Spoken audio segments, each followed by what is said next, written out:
Alrighty, yeah, it's been a hot minute since we've done a Friday Night Shite, but this time it's really fun because a friend of the channel and all of us who we know is in a fun little battle in court for a very fun reason. And winning. That's what it appears to be. Yeah, it looks like it's winning, but like I don't understand how the courts can even or would even take on a case like this that's ridiculous. So there's a lot of things. So about James, right? He is a lot of things, but what he is not is dishonest and not extremely precise and accurate in what he does as a historian.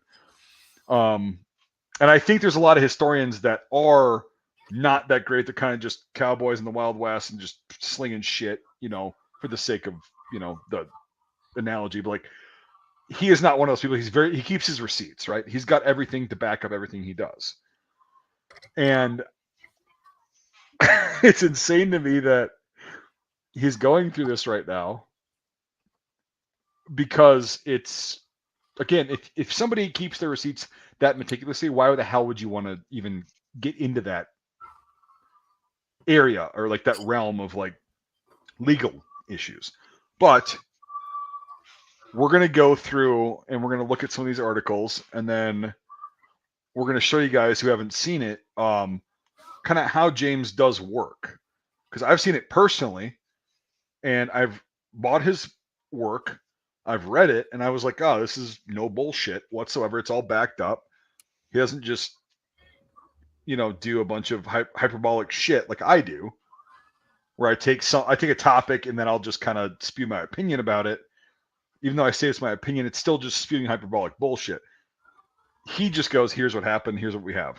And it's very interesting that somebody's going to try and sue him for asking him about a bunch of inaccuracies that were found during James's research on the same topic, and then this person's just suing him for defamation and libel and whatever else, or I think libel, whatever. But we'll go through that right now. I'll share my screen, and I think it's funny. I mean, it's sad. It's like shitty. I don't like it, but I think it's funny. Just if we start looking at this, so we'll start with the fire. So this is the firm that's representing James Gregory, he's been on here many times. Like you guys should know him. Yeah, we like had our history lessons, right, our like how to do history lessons. people who are watching I can see a lot of names in the chat that are familiar. They should be at least. So it's funny as shit. So here's where we go. Lawsuit. Historian fights back after the senator sues him for criticizing, but that's literally what he did. And this is years ago too, because when I first met James, James and I started talking in like late-ish 2020, somewhere around there, and we became good friends, and we've been talking almost daily ever since, right? And I've never gotten a bad vibe from him. Like, there's people where if I get a bad vibe, I'm like, yeah, sayonara. But like, it's funny. And he mentioned this a while back. He's like, yeah, I've been doing this project, and that's how we met initially. Is I've been doing this project about Sergeant Alvin York, and the myth of the story that surrounds him. And I was like, oh, that's interesting. And then he was posting things in this Facebook group that were physical evidence and documents, legit documents from the people who are with him and all that shit that he used to make his case that maybe not everybody who had written books and done the research before James had gotten everything correct, right? And then he started calling this out around, I don't know, 2021 or 2022, somewhere around there. If I don't know, my memory's not great. And so Senator Doug Mastriano, right, from Pennsylvania, had done research, written a book about York and everything. And James was like, well, I found a bunch of shit that was wrong. Here's what was wrong, and blah, blah, blah. So right here in this article, it says, years after Oklahoma historian James Gregory raised academic misconduct concerns, which I just said about Mastriano's research, he sued him for, or Mastriano sued James for defamation and federal claims ranging from RICO to antitrust violations. Now, right there in the first paragraph, what do you guys think? RICO, for one.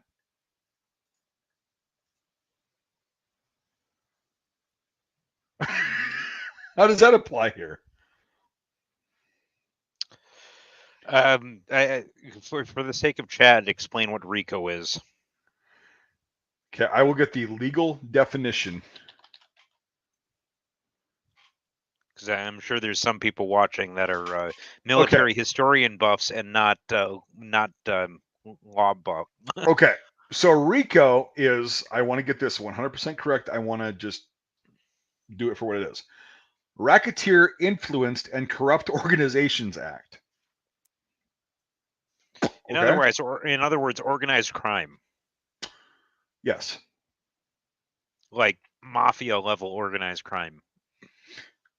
The RICO, basically, I just said the acronym, but I'll say it again. The Racketeer Influenced and Corrupt Organizations Act is a United States federal law that provides for extended criminal penalties and a civil cause of action for acts performed as a part of an ongoing criminal organization. Here's the thing, and I mean this in the best possible way. James, I know him personally, is too big of a fucking pussy to be involved anywhere near organized crime or have anything to do with it. So when I read that, and I was like, RICO? We're really going, how? So how is that possible? I saw James, that. yeah. I saw that. I'm like, huh? Like, Mike and I have both studied law. Mike's got a bachelor's degree. I've got an associate's degree. We both studied law. Yes. And it went over my head. I was like, what the fuck? Well, it went over James's defense, as far as I know, because they're going, this is what they're filing the suit under. And I read somewhere too that they here's a funny thing that I read. I where the fuck, I'm sorry, like it was bad enough for me to like pull these things up. I have such an ADHD brain tonight that when they actually served the lawsuit to James Gregory, they served it to the wrong James Gregory. So some guy in Oklahoma, where James is from originally, James Gregory III, received paperwork saying you're being served, you are in a lawsuit now. And then it was weird that that wasn't the correct James Gregory, because he had nothing to do with nothing. Can you imagine what that guy thought when the sheriff just showed up at his door and just served him this lawsuit? Like, what the fuck, right? Why am I getting sued by some freaking politician from Pennsylvania? Okay, so then it's interesting because what I was questioning when I read that, it was like, how in the whole chicken fried fuck was it that hard to find James P. Gregory Jr.'s name on all of the work that he's done if you're going to be suing him for criticizing you for similar work in a similar subject in a field? It's on every fucking book and article that James P. Gregory Jr. has published, and you serve the wrong person. That's the first thing that I thought was fucking hilarious when I was reading all about this, right? And so they serve the wrong person, right? Then they get it right, and then they serve James with, hey, and then so yeah, let's go through the article some more. So Fire, the firm that's representing James, is seeking to have Mastriano's lawsuit thrown out because it threatens academic freedoms and James's First Amendment right to criticize public officials. I would agree with that. As just a normal everyday Joe, that is exactly, like Mastriano's lawsuit is a textbook slap case, which we'll get to in a second. We'll define that and get into that, in which powerful individuals sue their critics into silence through long, costly litigation. And from what it sounds like, and from what I've seen so far, reading all this stuff, that's what it's pretty cut and dry. That's what this seems like. So here, I'm not going to read it verbatim, of course, because you guys can read it. But like, so, Oklahoma historian. By the way, James lives in Louisiana right now, and he's directing the museum at Cajuns. LSU. Yeah. So, but he's from Oklahoma, yeah. But like, he lives in Louisiana and has for a bit now. But yeah, so FIRE, the firm that's representing James, is the acronym is Foundation for the Individual Rights and Expression, right? For individual rights and expression. And cool. Because, yeah, this is definitely a First Amendment issue.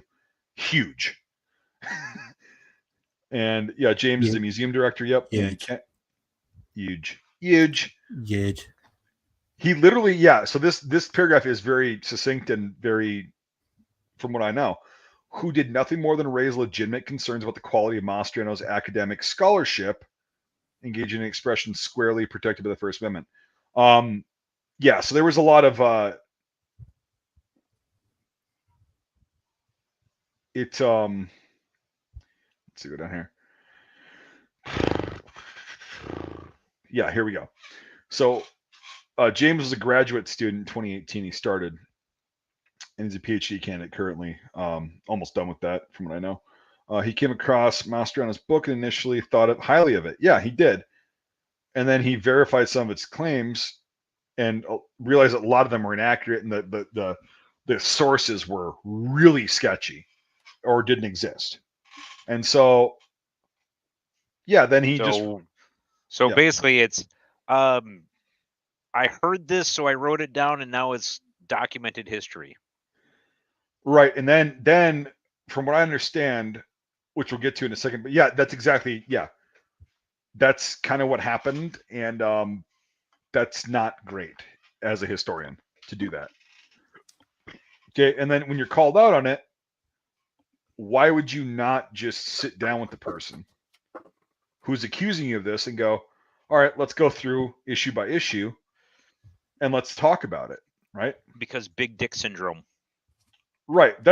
I mean, I would, even if it's a fucking blow to my ego, I would still, if it's like in the interest of like preserving actual history and getting it correct, and it's not about me, I would probably sit down with the person and go, why do you think I'm wrong that much? And then if they presented me with very, very irrefutable evidence and documents and testimony, whatever he's got, if then I said, okay, well, maybe I missed that. I didn't have that. Thank you for bringing that to my attention. I'll correct my previous work, and bam, I'll make a note on that. That's all that would have had to happen, in my opinion, right? Would have cost him money.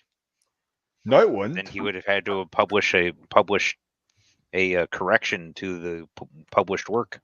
Yeah, it's not as much money as you'd think to do that. Filing a fucking federal lawsuit probably would cost a lot more, in my opinion, Yeah, right? But then he can pass off on to the taxpayers of the state of Pennsylvania. It's all good. Possibly. Interesting. Well, But- he's actively in public office. Yep. So,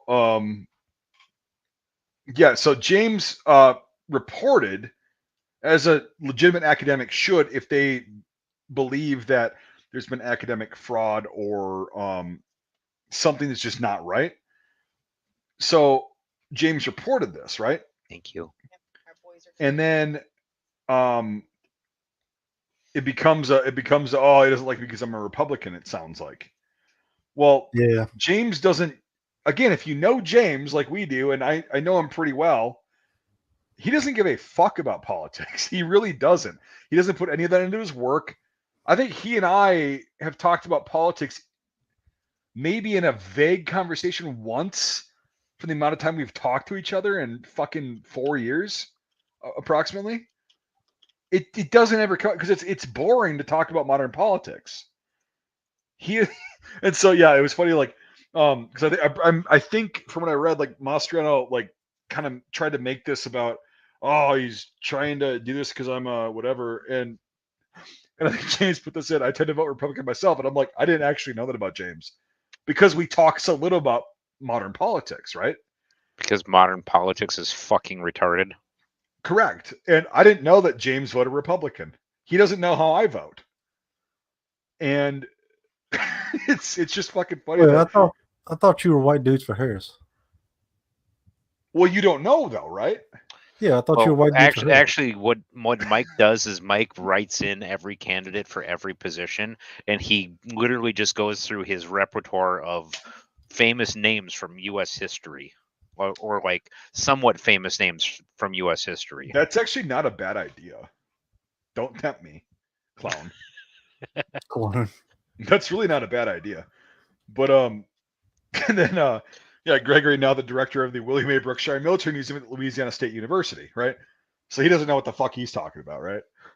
But I'm also a historian, and we have a duty to seek out the truth and correct the record. Yes, exactly. So I've gotten into conversations with James about historical topics that I'm not 100% on, but I think I am. And we talk about it, and it's not aggressive at any point. Like we were talking about, okay, so when we were hanging out in person, we were in Ohio in 2023, and I had brought down for a project we were working on. It was a video project or a film project. Ohio And doesn't exist. what? Ohio doesn't exist. It's not I real. wish it didn't. But no offense if you're from there, but because you don't exist, like it makes it easier. No, we were like in South Central Ohio, so it's basically Kentucky. But anyway, so I brought down my Colt 1917 revolver, okay, and Nate, another guy who was down there, another I would consider him a historian as well. Very smart dude. He's been on here as well. Brought down his Smith and Wesson 1917 revolver, and I didn't actually know up until that point that Nate showed me the Smith and Wesson. I was like, this son of a bitch is way smaller than the fucking Colt.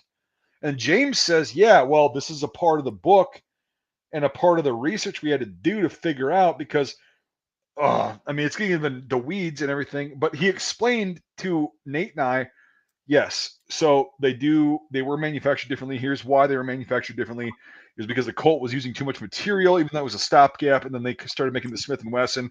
And the 82nd Division that Alvin York and the other 16 were issued Smith and Wesson revolvers, which had a left-hand twist versus the Colt 1911 and Colt 1917 pistols.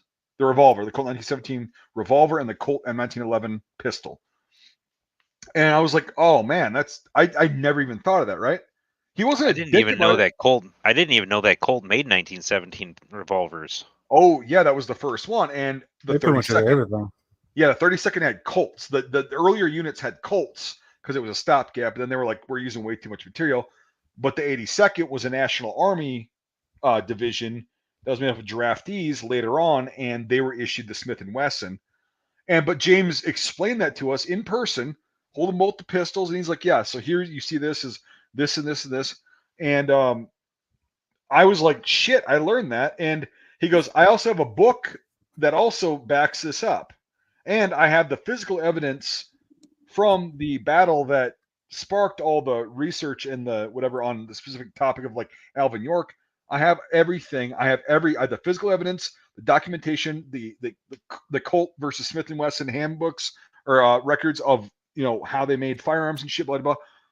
And it was like fucking awesome to just be around somebody who's actually a professional and not a dickhead about it. And we were like, cool, we just learned something really cool today. And that was that. That was a great experience I shared with James. It's pretty fucking cool, actually. So in May, Mastriano filed a lawsuit and the University of New Brunswick. So apparently Mastriano got his PhD from the University of New Brunswick, right? And when James brought up all this shit, it seems like they were like, oh shit, we probably shouldn't have granted him his PhD. Mastriano got pissed off, blah blah blah, and is trying to lash out. Did Mastriano use his book as his PhD thesis?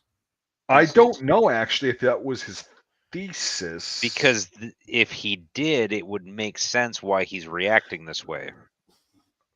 Sure, because he's in jeopardy of losing his PhD and just losing the credibility of his historical research in general. The reason why I'm speculating on this is because, okay, if he already had his PhD before he wrote this book, then it's just a matter of the professional integrity of okay, I screwed up, I didn't do my due diligence. But if he used this book as his PhD thesis, as his PhD research work, that's sticky. Then it's like, dude, you done did fucked up, and you might not deserve that PhD. Right, and that's kind of the thing. I don't know the absolute details of that part of it, but like, that's why I'm speculating, is because I don't know the details either. Yeah, I don't know them like well. I think that's the case, but I don't know exactly like what.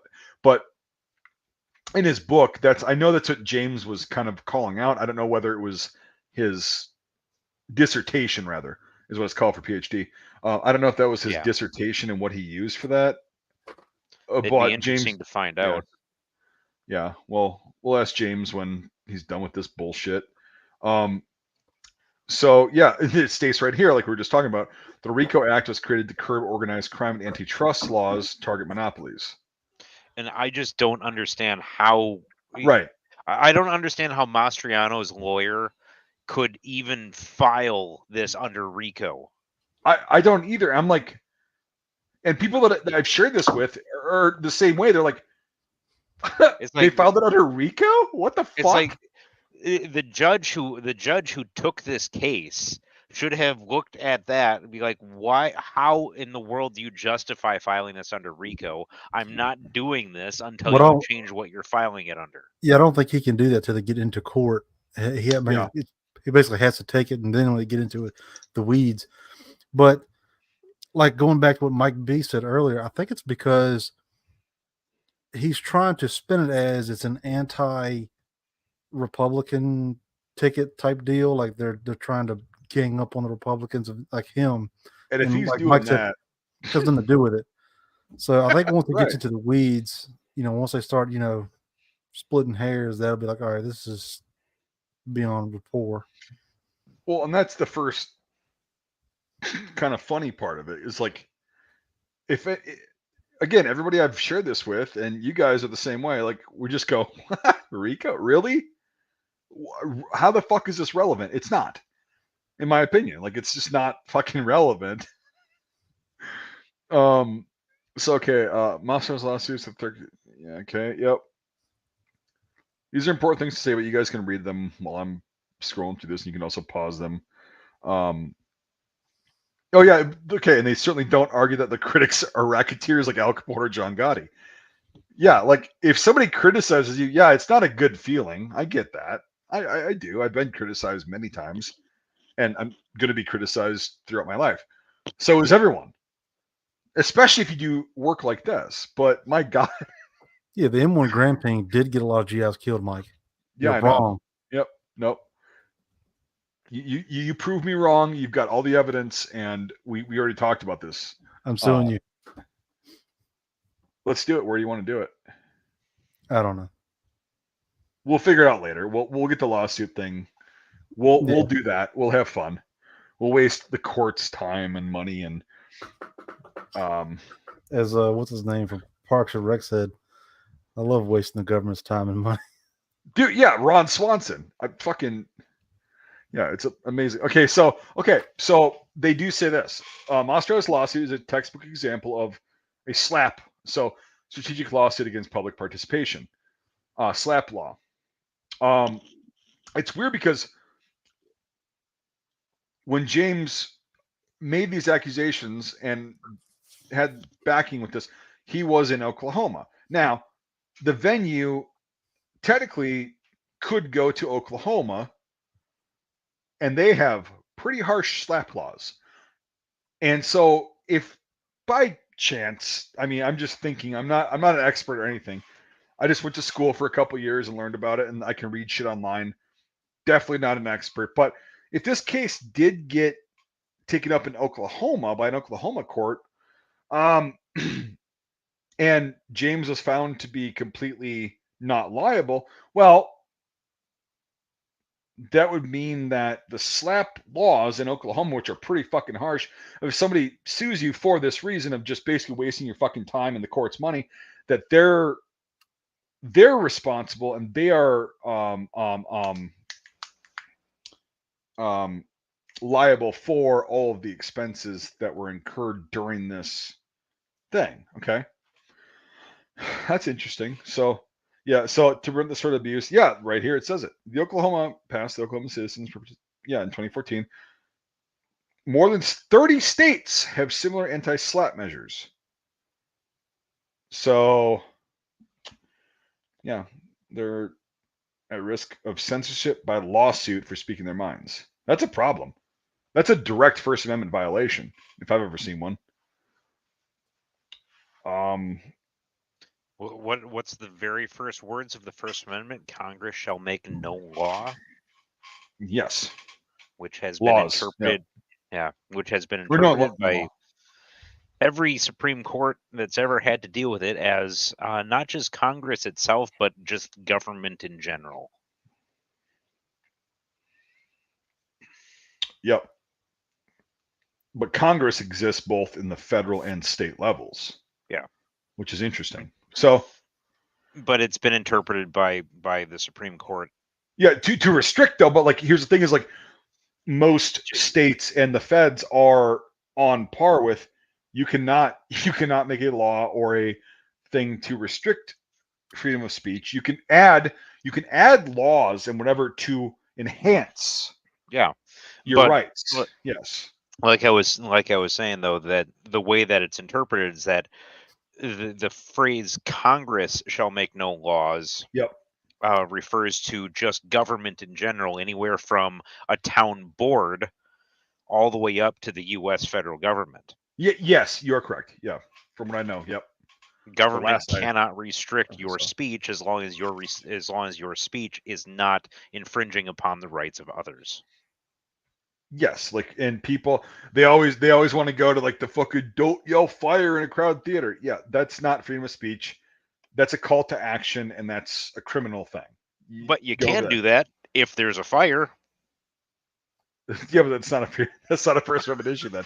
But like, no, but you know what I'm saying. But that's the challenge to the you can't yell fire in a crowded theater. You can if it's true, right?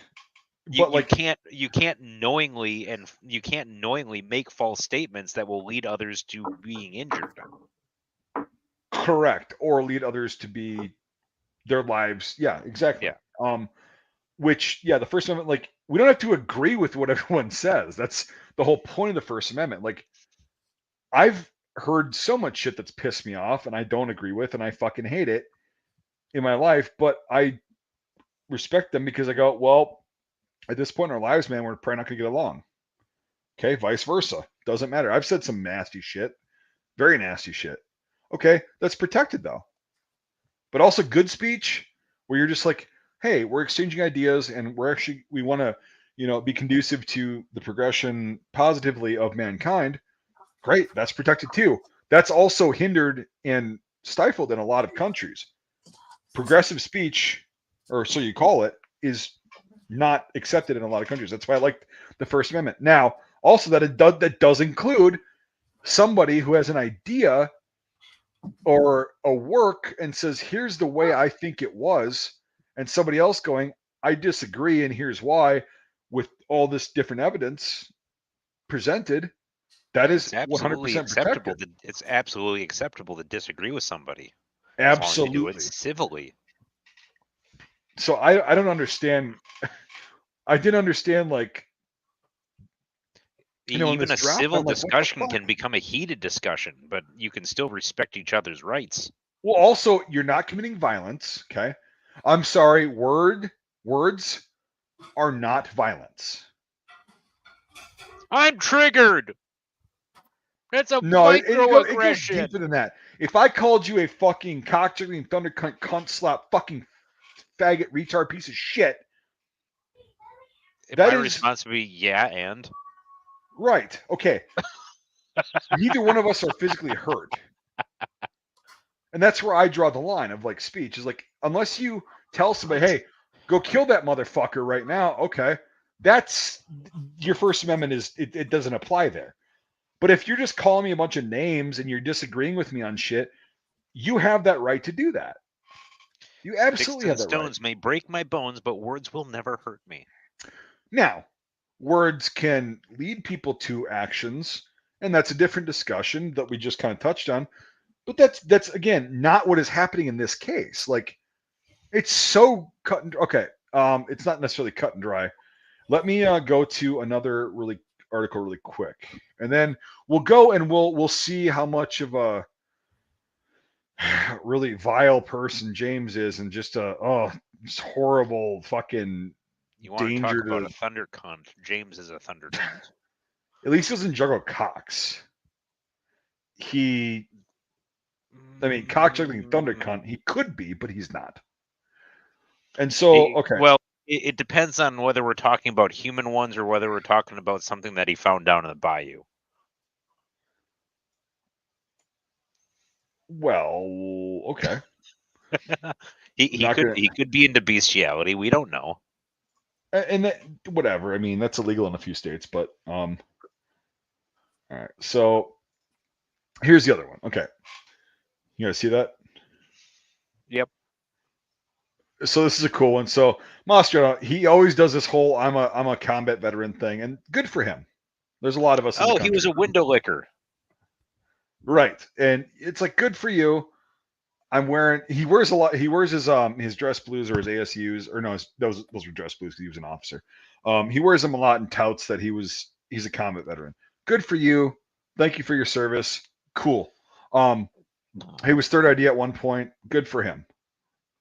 Love it. At least in this one, he's not wearing his full fucking dress blues. All right, so Harrisburg. This one gets into a little bit more detail. This is yesterday, right? In the morning. And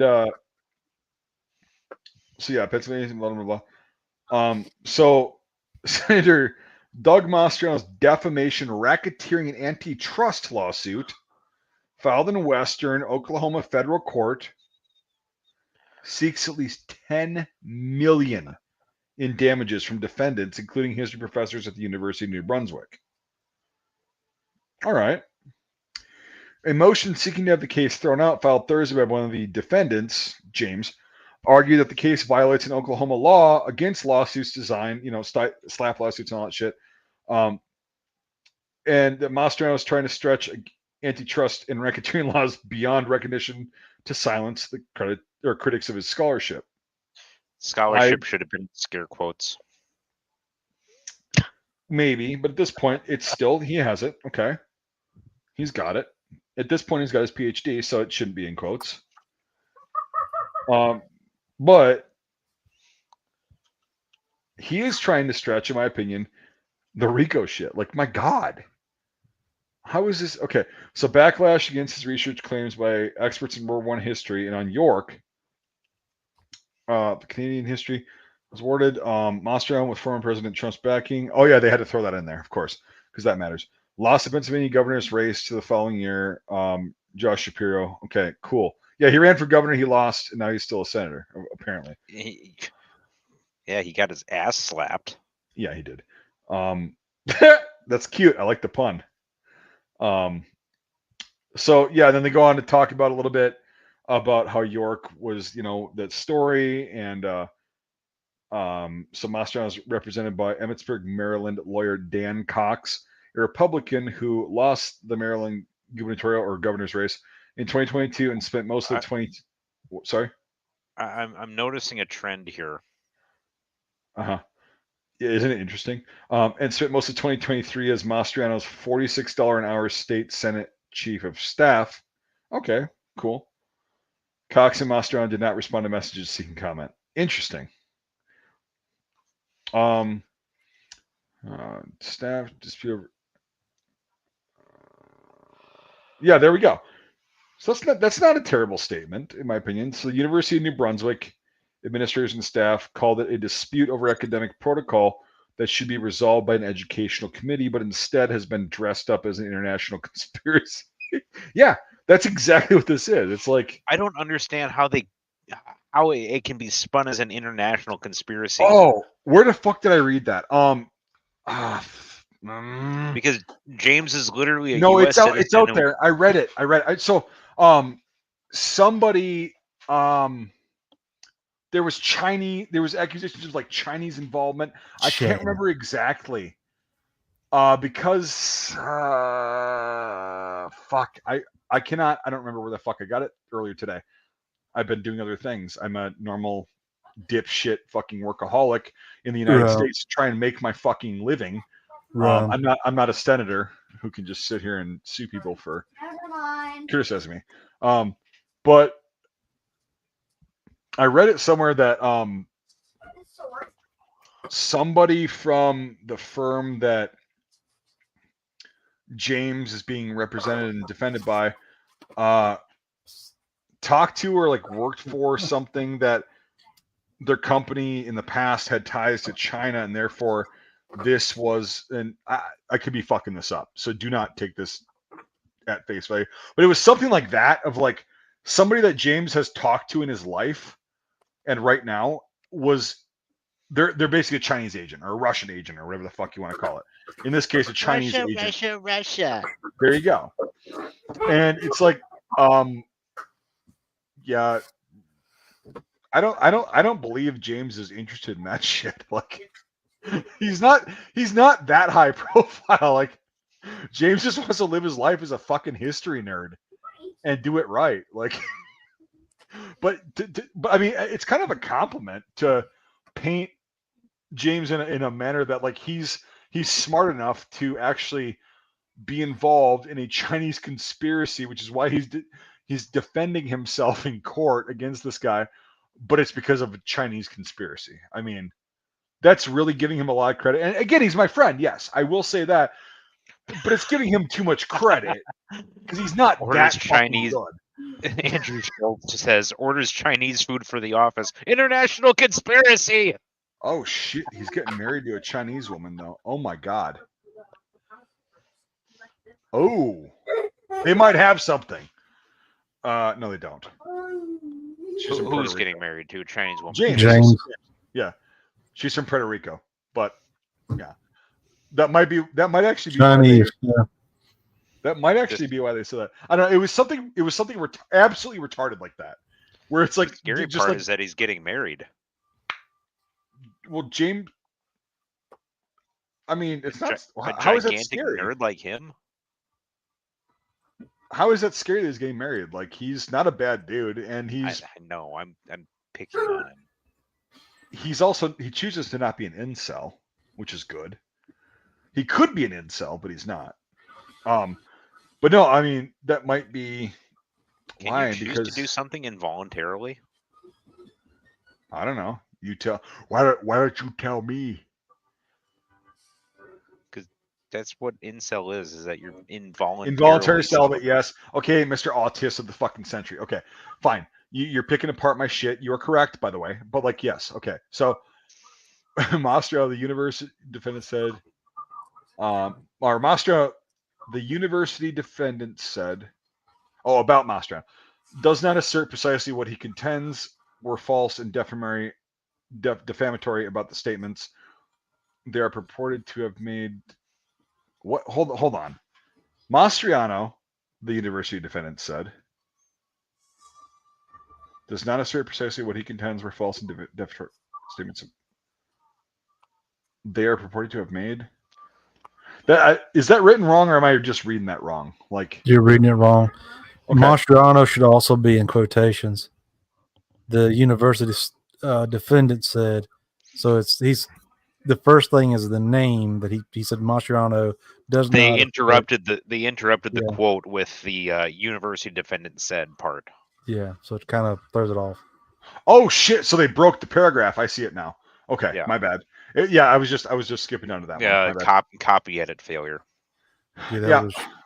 that whatever. was lazy. Yeah, it's a little thing that happens, but it's shitty. So anyway, Happens a lot with modern journalism. Yeah. Go on strike. They call the lawsuit vague, conclusory, and utterly incomprehensible. Yeah, I would agree with that. It's so vague. Yeah. University officials and lawyers did not respond to the message. He claims that he's been preventing it from getting university. Oh, so this is Mastriano, I suspect, right? So, okay, blah blah. Because I have to read every paragraph now. This is probably why they do that. Mastriano millions in tour. Oh, this is fun. Okay, yeah. Actually, I should read this verbatim for people who are just listening. The lawsuit filed in May describes Mastriano as "quote unquote" the victim of a multi-year racketeering and antitrust enterprise seeking to derivatively steal and thereupon debunk his work, taking the equity and market therefrom, costing Mastriano millions in tourism-related events, quote tourism-related events, validated museum artifacts, book, media, television, and movie deals. He says his publisher has quote greatly reduced publications, end quote, and stopped possible second editions of his books. What? The last part, well, duh. But the meat of that paragraph. Does he have like a museum or some shit? No. I don't know. I don't think so. That's what I'm saying. Like, why? Like, what does it say the there victim about of a multi-year racketeering and antitrust enterprise?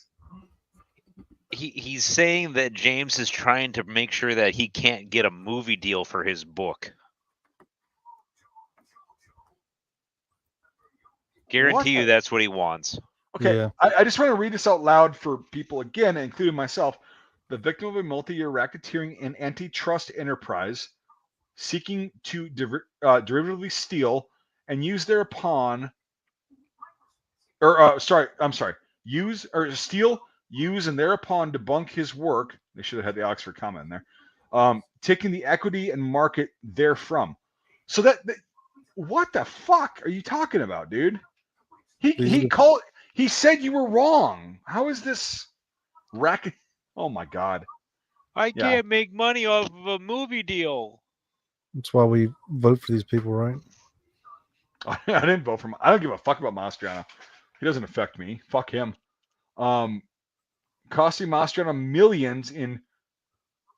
Well, if this guy's a fucking state senator and he was an army officer, he was an 05 from what I saw in the pictures, and it cost Mastriano millions in tourism-related events, validated museum artifacts, book, media, and television movie deals.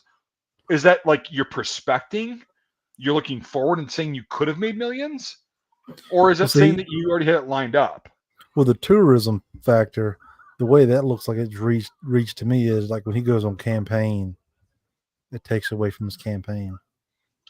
Oh, so therefore, ergo, it affects his political prowess and his ambitions. Okay. That's what it looks like to me. That's fucked up. That's fucking wrong. Jesus. But it says Christ. right there, where does it say? Where does it say what? Are we good? Did we freeze? No, I lost my pulled the mic out. It says right there, getting museum artifacts. Validated museum artifacts. The amount, from what I've seen, the amount of museum artifacts that James and the crew that he's associated with, not James himself, but like the people who actually went over there who James is working with, what the fuck does that mean? Book, media, so maybe Mastriano has some type of artifact that's museum grade, and James is debunking it. Which that could be anything from a paperclip to I know, yeah, to a written letter, casing, yeah. It's like fucking yeah. So tourism related events, the artifacts will just overlook because I don't fucking get that. Book, media, and television and movie deals. Okay. So, okay, he's saying that Jesus Christ, James is directly responsible for him losing quote unquote millions because James questioned him. Jesus. So he says his publisher has greatly reduced publications and stopped possible second editions. Well, okay. Because you never, again, like I said earlier, why didn't you talk to James? It's that fucking. I know a lot of people who are historians who didn't have certain pieces of evidence in front of them and were presenting with that and said, "Oh shit, I didn't see that. Okay, I'll just write something in my previous works, and therefore it'll be produced. Whatever the ones that are already there, it's already happened. But I'll just write that in there and say, hey, based on this that so and so found, this part and this part has changed. Okay, this proves my fucking statement earlier is all Doug would have had to do was meet with James, and James would have given him the fucking evidence, and he could have still made. Oh my god, yeah, this is so fucking dumb. University job opportunities. Oh, so you don't want somebody who is blatantly falsified and refuses to fucking own up to it, teaching and educating people who are going into the same field. Interesting. So that his book sales have been reduced, and then his criticism interfere with his short-lived interest in seeking a. Ah, there it is, right there. There it is, like we were just talking about. He brought it into the fucking race of the political race for Senate. As a result, he says he has endured sleepless nights, physical illness, and extreme emotional pain and suffering. Yeah, that's the standard. That's the standard words they use for a fucking emotional. Okay, so the lawsuit says Mastriano has been. Okay, here we go. Jake, for a combat vet, that's rough. Yep. Just relax your shit. Let me read the whole fucking paragraph. The lawsuit says Mastriano has been, quote unquote, assessed by the Veterans Affairs Administration and is 100% disabled. But the retired colonel does not explain how this service in the U.S. Army took a heavy toll on him.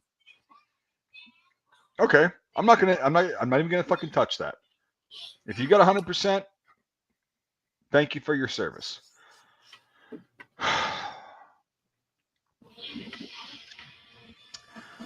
He sued blah blah blah a few months before the.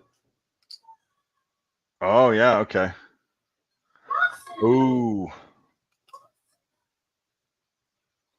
Oh, so it was his dissertation. Let me really quick go into this. It was his dissertation. That's why. So this is 11 days ago. So a Canadian university is currently. Let's finish this one up first. It should be almost done. He sued the university, whatever. They made public his dissertation that was based on his research into York. Okay. Another defendant is James Gregory, who is a University of Oklahoma graduate student and researcher into World War I history and York, filed an academic fraud complaint against Mastriano with the University of New Brunswick. Okay. Gregory is now director of the whatever. Okay, we already read that.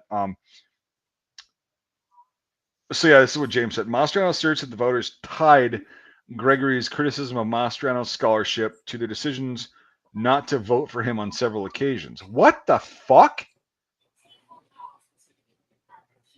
What? He's really saying, so Mastriano's saying that the couple hundred or maybe a couple thousand people, right, who actually know about this or knew about this, not just in Pennsylvania, just around the world, a couple thousand people, decisions not to vote for him. Oh my Christ. How fucking into yourself do you have to be to actually believe that? Holy fuck. And also, how shitty of a campaign were you running if you think that with some fucking historian in Oklahoma calling you out for a fucking one piece of work, you think that's going to sway in a... Oh my God. Yeah, this is really big problems. Big problems, yeah.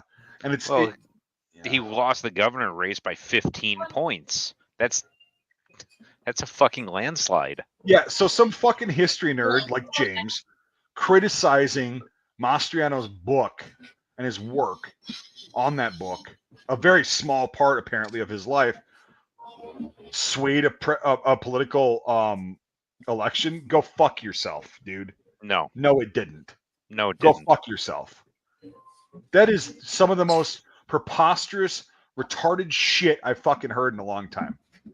But it's lovely, right? Okay, so Gregory argued in the motion to dismiss. That is not an antitrust violation. It's democracy. Correct. Okay. Yes, James, you're on point. Okay. What the fuck? That's like if one of us schmucks ran for office, right? And somebody said, you said some dumb shit back in the day. And we went, no, I didn't. And they said, yes, you did. And you said, no, I didn't. And they pull up a Facebook post of you saying the dumb shit fucking years ago. And you went, fuck you. No. And then you just stopped talking to them. You think that's going to sway a fucking election? That's the same concept of this shit. Like, my God. So the university has been reviewing events, blah, blah, blah. Sued three. Oh, Mastriano sued 3 people. He said, constitute that committee. And they've, oh my God. So he's suing the committee. Oh, yeah. And this is before. Yeah, interesting. He was in regular contact with Trump the months after Trump lost in 2020. Okay, that's not relevant to this conversation. Mastriano had been scheduled to speak on the U.S. Capitol steps during the early afternoon. Okay, here we go. That's not relevant to what's going on right now. Okay, so let's go on this one. So this is the one about his actual dissertation. So, long criticized factual errors, amateurish archaeology, and sloppy writing. Yep. Why does everything have to be goddamn political? I want to know about because he's a politician. I know, but like how? This is what I'm talking about. It pisses me off. Like we're talking about an academic fuck up, right? And they have to bring his goddamn whatever. Because the Associated Press is run by Democrats. The far right, yeah, okay. This is like I don't want to fucking read this. We're done with this. It's so stupid. I just want to know how that went on, but I'm not going to sift through all the partisan bullshit. It's like it doesn't fucking matter, but these people think it does. I just want to know, hey, what did he call that on? But here's the thing: is we're going to watch this now, and you guys. You people. Shit. Why you be disrespecting that shit? Do you expect what shit? What the fuck you talking about? Hey, we was Canes if we were better for real. Of Wakanda. Alright, so can everybody see this? She said, man. Some funky's going on with your mic, Smitty.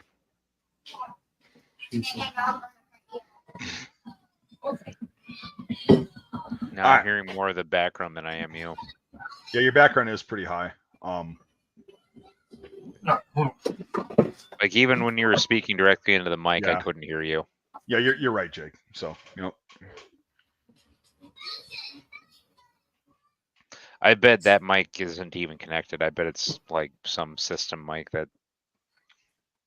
Oh, yesterday I found out that my headset was on, and when I was talking to you, like I, for whatever reason, like switched it to my headset, and then I was talking to myself, and that's what happened. Oh, okay. Yep. And then you hung up, and I was like, "Wait a second, am I just talking to myself?" After like 2 more minutes. And I went, fuck. But then I realized my headset was on for some reason, which it was charging. And it wasn't supposed to be on. So it didn't reconnect the snowball. It's all good, dude. That's all better. right. So yeah, it's better. All right, let's just watch a little bit of this. Now, it is my pleasure to welcome tonight's speaker, James Gregory. He is a prolific author, a recipient of the Marine Corps Heritage Foundation's Colonel Robert D. Heinold Jr. Award in 2022, and his most recent of his 4 books was just published by Texas A&M University Press this past December, Unraveling the Myth of Sergeant Alvin York. He will be defending his doctoral dissertation this May at the University of Oklahoma. Please join me in welcoming to the podium James Gregory.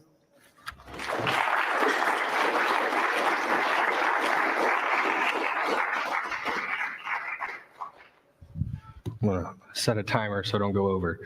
First off, thank you all for coming. Really happy to be here. First things first, I want to discuss the title, right? The myth. That one little word right there has caused a lot of hate mail to come into my inbox. People are always angry at the word. So one thing I want to get clear right at the start is that when I talk about the myth of Alvin York, I'm not saying that Alvin York is a liar, that Alvin York is the worst. What I'm saying is the story most of you know. If any of you have seen the movie Sergeant York, if any of you have read Thomas Cahill's book, what you know is a myth. It doesn't exist. And a part of that myth is the fact that there were 16 other men. So as I go through this, there's going to be a lot of discussion of artifacts, discussion of archaeology, sources, condensed down. But I really want to at least help you understand that I'm not trying to attack anyone. I'm trying to simply correct it. I also like to play this game. I've done it before. If you could make out Alvin York in this picture, it's a yard long from Camp Gordon, February 1917. And Alvin York is right there. On top of that, Otis Merrithew, Bernard Early, Domowski, names we're going to talk about. Right? So there's a lot of documentation that's never been seen before. All right, right away, he just opens up with what the fucking facts are and what he's about to tell you. Okay? People very rarely get beyond the first couple words. They see myth and they go, oh, you're saying that it didn't fucking happen at all. Nothing happened. And they just shut down. So he's caught a lot of flack for that. And also this presentation, if you can see the date, was released January of last year. He did it in I think December or early January. But also this is how James talks. He's not cussing. He does do that in personal conversation. He does cuss. He's, oh God, he's a sinner. But this is how James is and how he talks. And this is when he's on awesome. A professional role, this is how he's talking. He just doesn't cuss. But this is how he talks normally. He's just not cussing right now. But that's it. This is exactly how he talks. I've been around him. It's like this is who he is. And this is why I respect him. And people just don't because they don't know who he is. So anyway. So you will see some of these, that this is the first time they've been shared. The artifacts that you'll see after the presentation, that's the first time they've been publicly displayed. All right, so a lot of this is brand new. So let's get into it. The story we know. The story is on October 8th, the 328th Infantry Regiment started their attack from Châtel-Chery.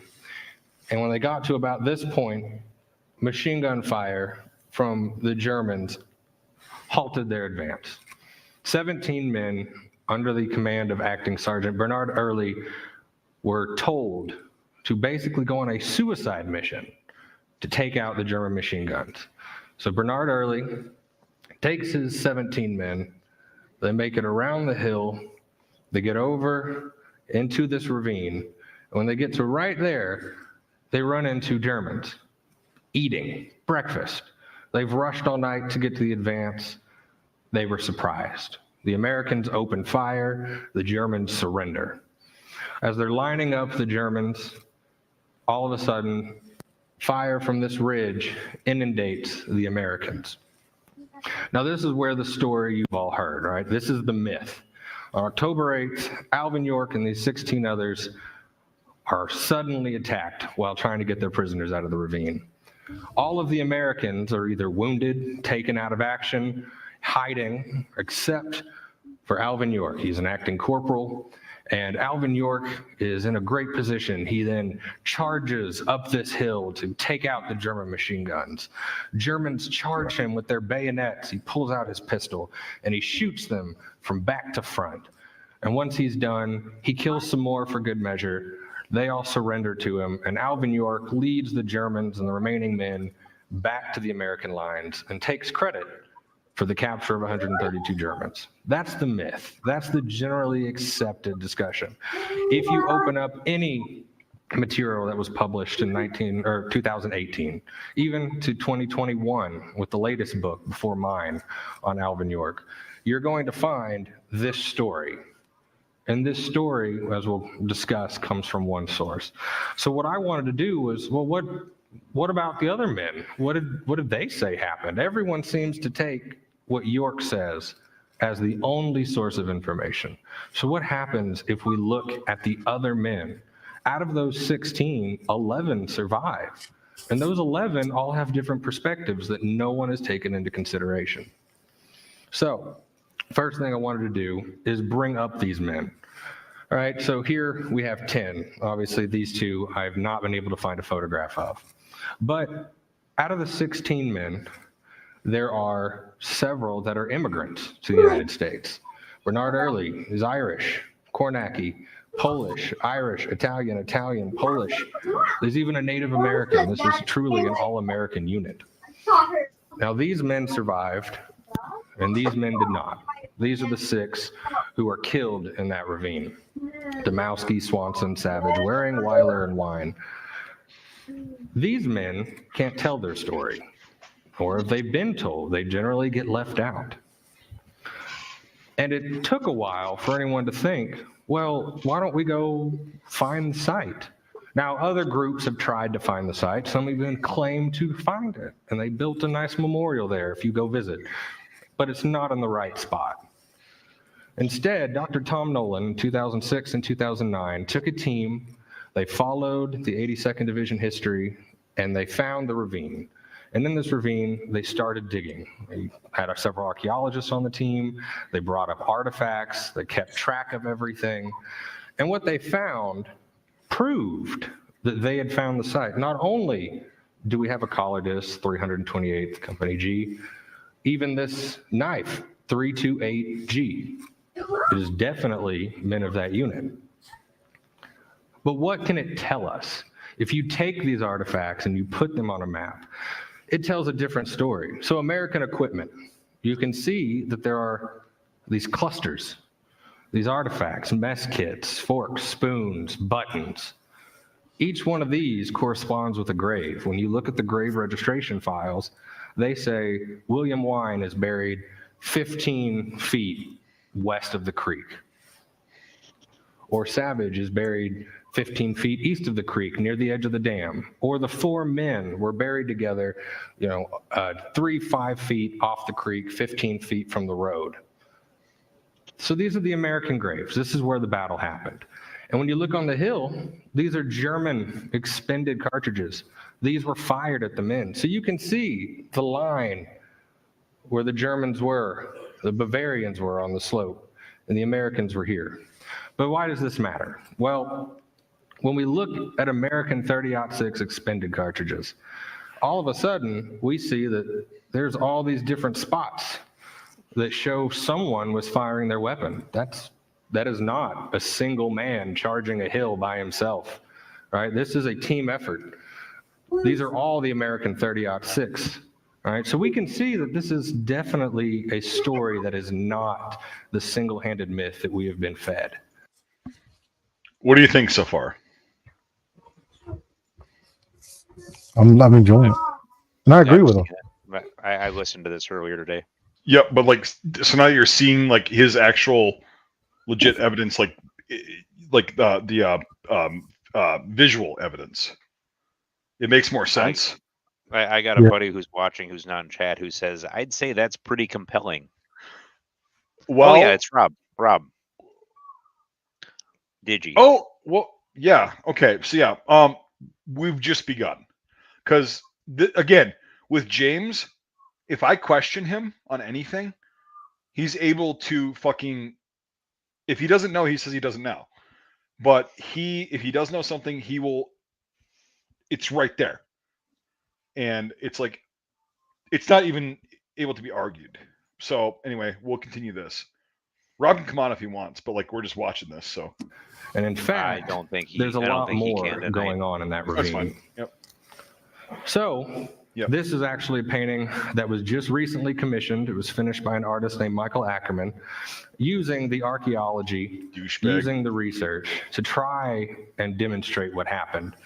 And so you've got all the men basically in the spaces they should be. The 4 men were buried here. William Wine was buried out here. Murray Savage here.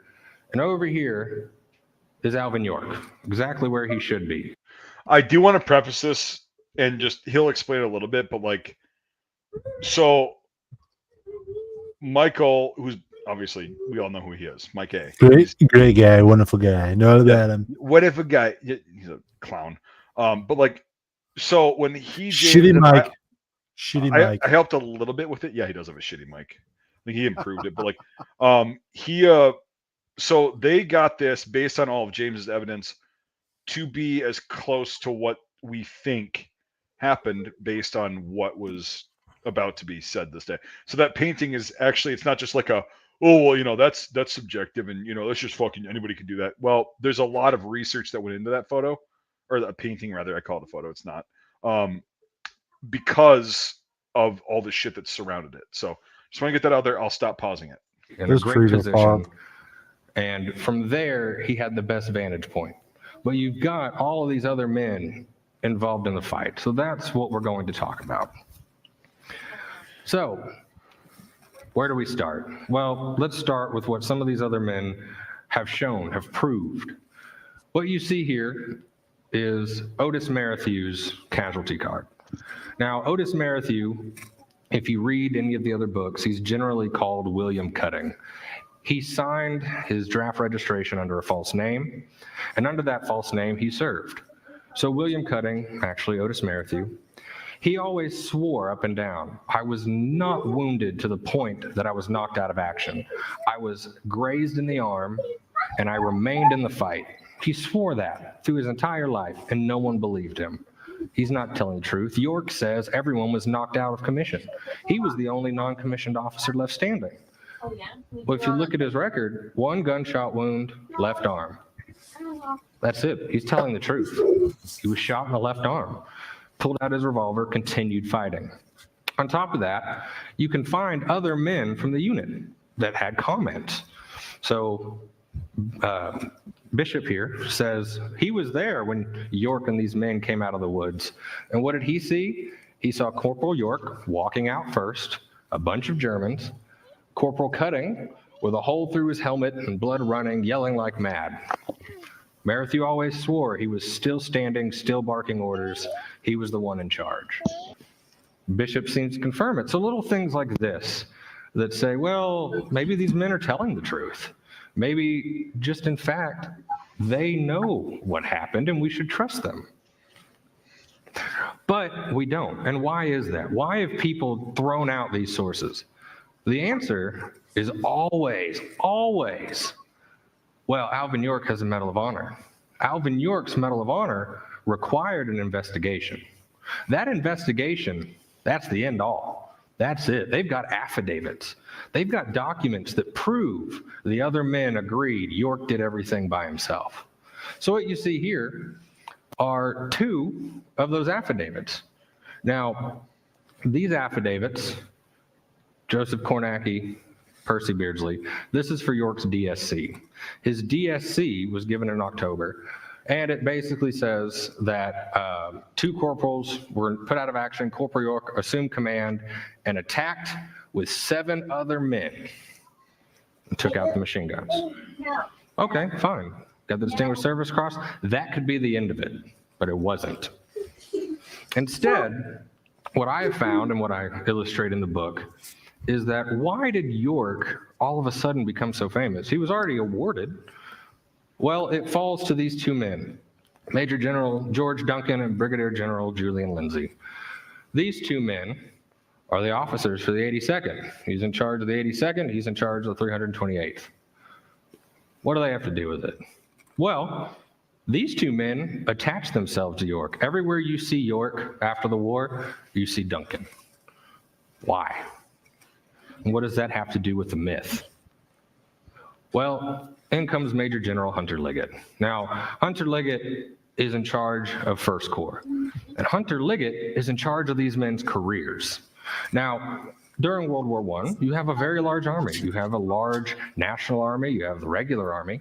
You don't need that many generals when you're not at war. So all of these officers knew that if they didn't have a stellar reputation, they were going to lose their ranks after the war. With their ranks go their pay, goes their reputation. So everyone was jockeying, trying to make sure that they stand out. Well, here's the issue. Hunter Liggett could not stand Duncan and Lindsay. If you don't believe me, let's read some entries from his aide. His aide, Stackpole, kept a diary. And in this diary, he kept Hunter Liggett's thoughts. So let's look, right? October 7th, the day before the battle. Duncan seems to be thick as mud and not worth a damn. Okay. October 9th, Stackpole records, Duncan's outfit has not moved, if any. He does not know what he's about, soft, stupid, deceitful. Okay. He also mentions that Duncan thinks he ought to be reinforced, relieved, concerted generally, given a DSC and a city mansion for his distinguished service and bungling everything, standing still and losing his outfit. Doesn't sound like a man whose reputation's going really well. Let's look at Lindsay. October 7th, Liggett says that any brigade commander would do much better than Lindsay, who seems to have flubbed around all day. And then this is for both. On October 8th, the day that York's action happened, on Hill 328, he records that Liggett is entirely dissatisfied with Duncan and Lindsay with their attack on Hill 223, the hill York gets credit for. He thinks little of Duncan and inclines to the view that Lindsay better go. And October 9th, he also says that basically their brigade is horrible, they're doing a horrible job. Just to note, these are the only two generals that he makes these comments about. He's fine with everybody else. Duncan and Lindsay, no. Now, what probably saved Duncan and Lindsay's job is the fact that just a few days later, on October 12th, Liggett was promoted and in charge of American First Army. So he was no longer their direct superior. But the damage is done. Their reputations are not good. This doesn't look like men that are going to keep their rank. Well, wouldn't you know it, here's this conscientious objector who's now got the DSC. What if we talk him up? What if we promote him? That sounds like a pretty good story.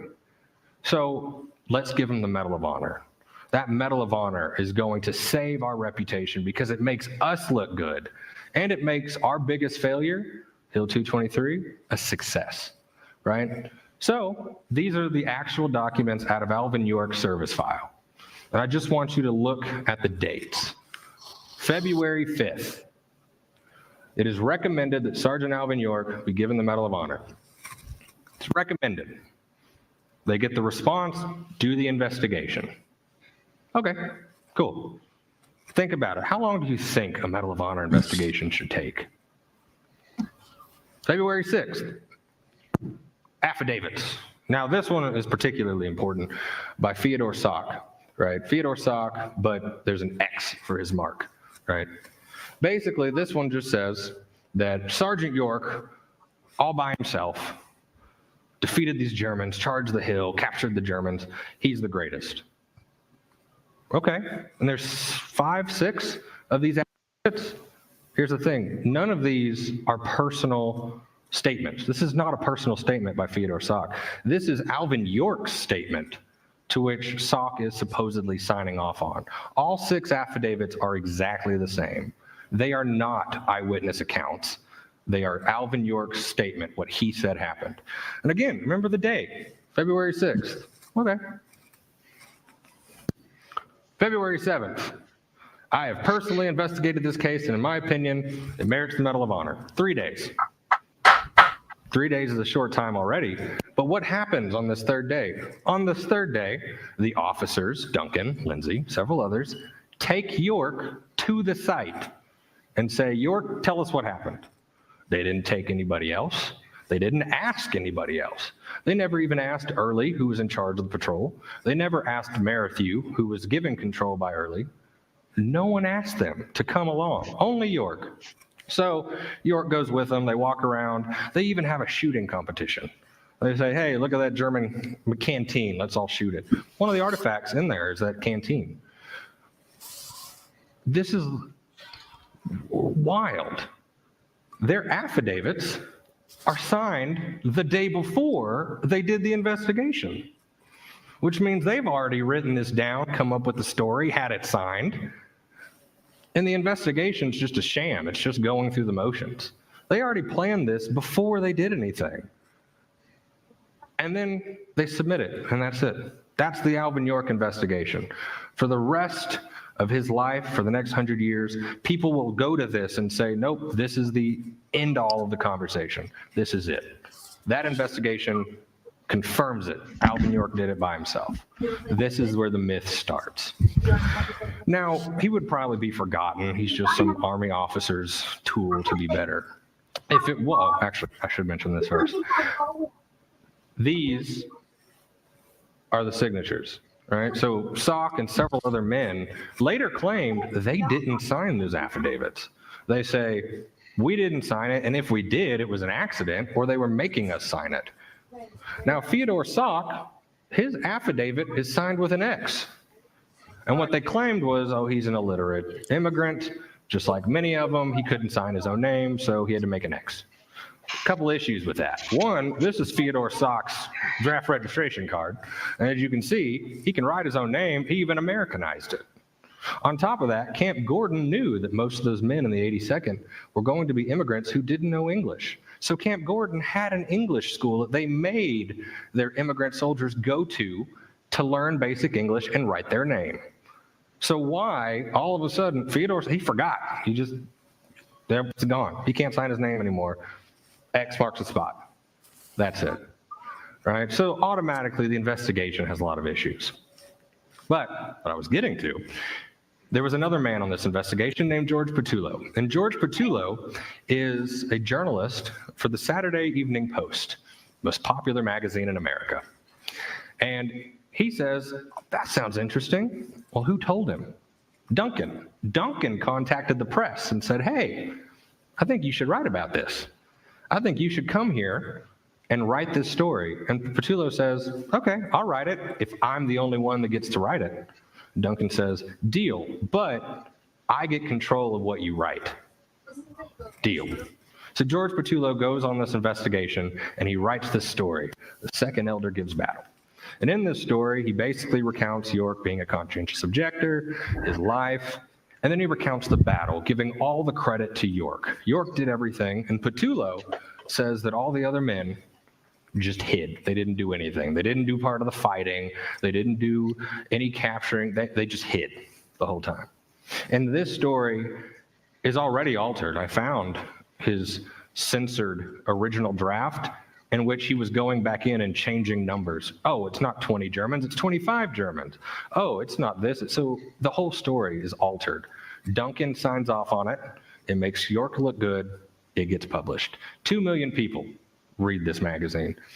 York's fame skyrockets. He comes home as one of the most famous soldiers in the AEF. Now, part of this is that while he's this most famous soldier, 5 of the men, there's 4 here, another one, Michael Cecina, is cited on General Orders number 11. 5 of the other men are cited for their gallantry in action, which later entitles them to a Silver Star Medal.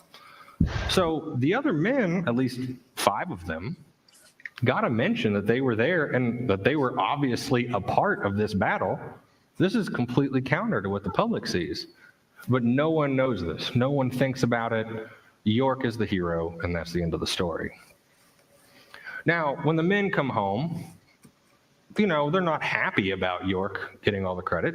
They're not happy of seeing York wander around parades and fancy parties and the president inviting him to the White House and the Senate inviting him around. But they're happy to be home, and they go home. This is Otis Merrithew. He becomes a truck driver in Brookline, Massachusetts. This is Bernard Early. He goes home. He gets married, has his own bar. They continue on with their lives. Merrithew actually does have his name officially changed in the records because he wanted to join the VFW and he wanted to join the American Legion. So he needed his name to match. But that's it. They never said a word. Now, locally, yeah, they told their friends and their family, you know, that story's not true. We know the truth. But they didn't do anything. They didn't fight York. In fact, Merrithew actually showed up to one of York's presentations. When he came home, he went on a tour. And who was there beside him? George Duncan. Merrithew showed up to one of them, and York brought him on stage and said, "This is my friend. He's a hero. He was there with me." That is the one and only time he ever brings one of the other men into the story. He never mentions the other men unless specifically asked. And in fact, he never goes to the towns the men live in. He's supposed to go to the Northeast. He's supposed to go on this tour.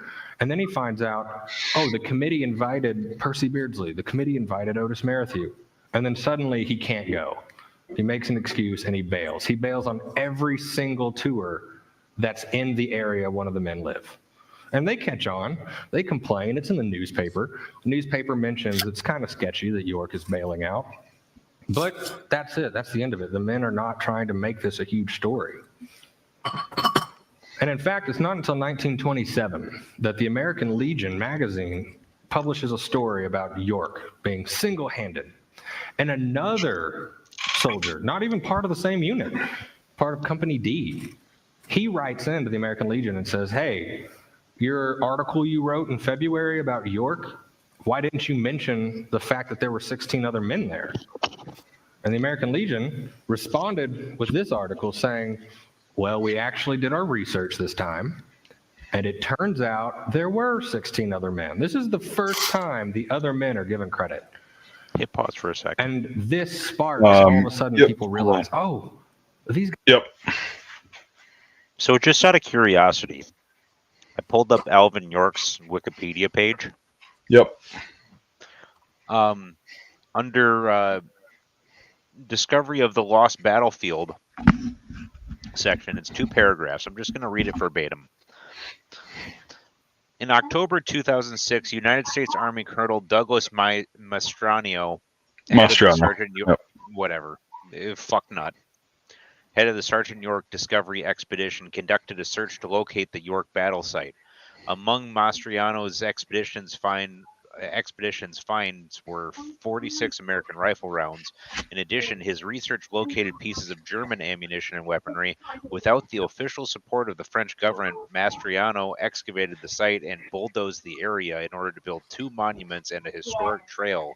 Mastriano's research has been strongly disputed by other historians who point out numerous errors in the history dissertation and subsequent book that he published on York. He found the wrong battlefield and then constructed memorials without the permission of the French government. And then doubled down when somebody questioned him. Yeah. Yeah. And actually he doubled down after the evidence that has been presented thus far, the artifacts, the knife, the collar disc, the fucking collar disc. And then he'll get into more artifacts that were discovered on the correct location. But yeah, he did double down. Yep. And then it goes on to talk about another team led by Dr. Tom Nolan, who actually found the correct site. That's the one that James worked with and had success with. Mm-hmm. But yeah, that's why Mastriano is suing, because he wants it buried, because if it comes out that Mastriano was actually wrong, then the French government's going to come, hey, you tore up our fucking ground, asshole. That's the least of his fucking worries, in my opinion, from what I've seen.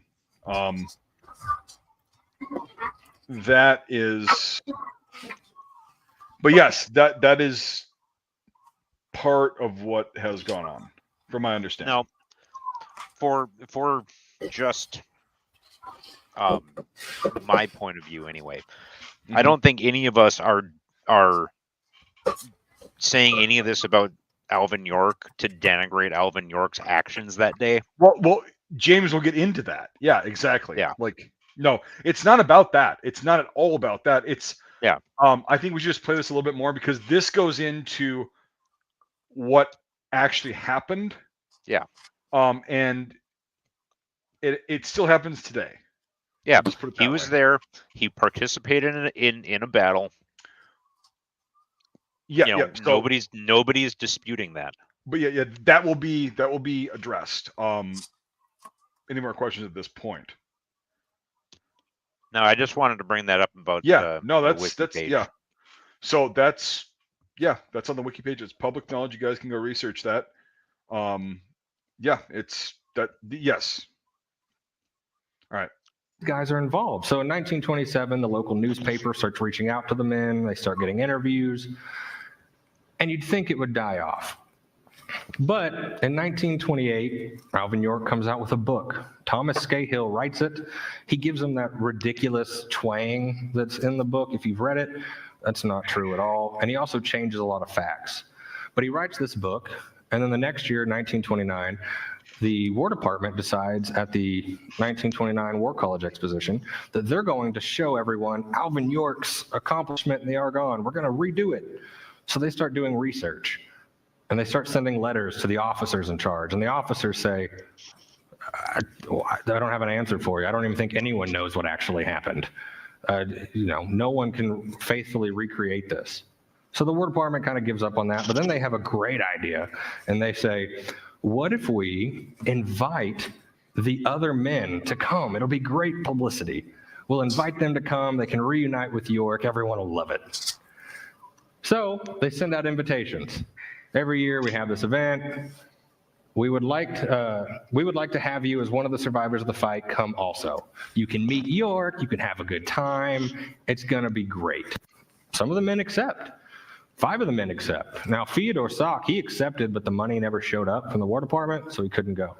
But Otis Merrithew accepts, Bernard Early accepts, Patrick Donahue accepts, Percy Beardsley, Joseph Kornacki, George Wills. They all accept the invitation. Okay, so then it goes in the newspaper. Hey, we're going to have all these buddies come up. Well, the other men take the opportunity to say what they really think of what happened. And the other men say, well, that's not really the truth. Let me tell you my version of the story. And all of a sudden, the newspapers say it all. Says York got credit due all. Vets seek to dim the glory of Sergeant York. Attempt made to oust Alvin York. The newspapers paint them as villains. These men are just trying to ruffle feathers. They want a piece of that fame. All they did, if you actually read the articles, is say, well, that's not true. We were part of the fight and we helped and, we were kind of left out. Percy Beardsley, Bernard Early, they say, well, Early deserves the credit. He got us there safely. And to be fair, he was in charge of the unit when we captured most of those Germans. He should have gotten credit for the capture. But he didn't. Otis Merrithew just agreed. All he said was, I agree. I think Early deserves a medal for what he did. Hero business resulting in bitter scrap gets dirty. All right, the newspapers, they just want to start up a fight, start up some drama. And the War Department realizes this could be a problem, but it's too late to uninvite. So they go through, this is their grant. I don't know how this is supposed to represent the Argonne for us, but it does. They have their little event. But when the men show up, the War Department wants them to shut up. So the War Department tells them, you'll get medals. And the newspaper's kind of exaggerated. All 6 get DFCs. But the War Department insinuates that if you don't cause any problems, we'll make sure you get the reputation, the medals you deserve. Well, the next day, the awards get delayed. War Department backtracks. Well, actually, we can't give you any awards because to get a medal, you had to be recommended before March 1932, or before March 1929. Too bad, so sad. Well, here's the best part. When the War Department's trying to cover their tracks, it comes out that Sergeant Bernard Early had been recommended for the Distinguished Service Cross 9 years prior, in 1920, by several officers from the 82nd. And that letter went to the War Department. And do you know who got promoted into the War Department after the war? General George Duncan. He received Early's Distinguished Service Cross recommendation and buried it, filed it away. He would later claim, when it came out that it was there, well, Alvin York didn't support it, so I didn't think it was real, and I buried it. Well, now it's a huge stain on the War Department. They've buried a recommendation for another man in this group. So they have to automatically, oh, well, actually, we'll write a new recommendation and we'll give it to him. So October 5th, 1929, Bernard Early is given the Distinguished Service Cross for his actions that day, for leading the patrol, because they buried his recommendation, because they wanted to continue the York story. This is one of my favorite. I don't have a lot of time to read it, but this is from a journalist, Bulkley Griffin. He's the journalist that told the War Department about Bernard Early's gripes. And he wrote this article at the end that, Early never got his award. Whether certain Army officers played a sharp trick is moot. None of them cares to reply if they think they can get an award. Friends of Merrithew are outspoken, saying Early got his medal today, but Merrithew did not. Everything today was serene on the surface, but that apparent serenity hid a good deal of devious maneuvering. When this correspondent, so he's the one that told them, when this correspondent first told certain Army officials of Early's threatened insurgency, they called the New Haven man all sorts of names and said he got what he deserved. Nothing. Today, one of those same officers admitted he was the one who recommended the medal to Early. So one of these same officers who thought that Early deserved nothing, he ends up writing the second recommendation to give him the DSC. Right? Now, Early goes home. New Haven has Bernard Early Day. They held a parade for him. It's great. He invites York. York doesn't show up. But Bernard Early gets his credit, but no one else did. So Otis Merrithew and the men go home. This article comes out in November, basically telling the story of the other men. The article just says, well, they went home and they have families and that's it. Nothing special. But for the first time, people get to see the other men. Well, Otis Merrithew thinks that he got gypped. He wants something. So he starts writing letters to senators, to officers saying, why didn't I get a medal? I was the one who was given charge of the patrol. I should have gotten something. You said you were going to give me a medal. So what he does is he writes up his own statement. This is Otis Merrithew's statement to what happened, that he was actually the one who was given command, not York, and that he was evacuated out. So that's why he wasn't there when York got credit. 6 of the other men signed these affidavits and notarize them. So 6 of the other men agree with Otis Merrithew that this is more of what happened, not that it was all York. On top of this, there was actually a bill in the House of Representatives to give Merrithew the DSC to circumnavigate that law that said after that certain date you couldn't get one. It didn't make it out of the House, but they tried.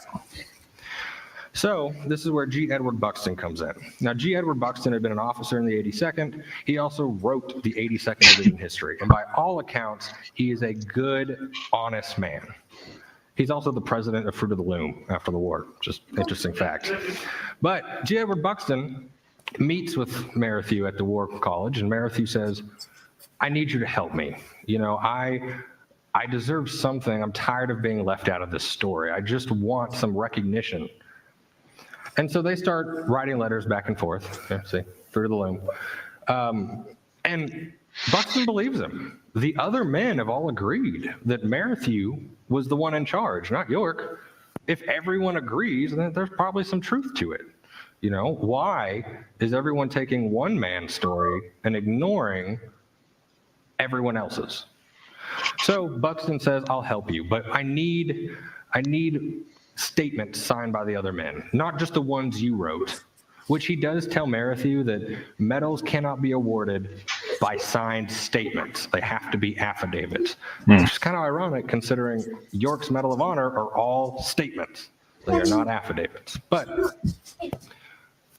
Buxton writes this up and he sends it to the other men. And again, 6 of the men sign, notarize that they agree that Otis Merrithew was the one in charge. These other men all agree that the story is not true. So Buxton, his mind is starting to go. He changes his opinion. He even writes a news article that the local news said Alvin York single-handed, and Buxton wrote a letter very angrily saying, I do not support this single-handed myth. I have never said it. I will never say it.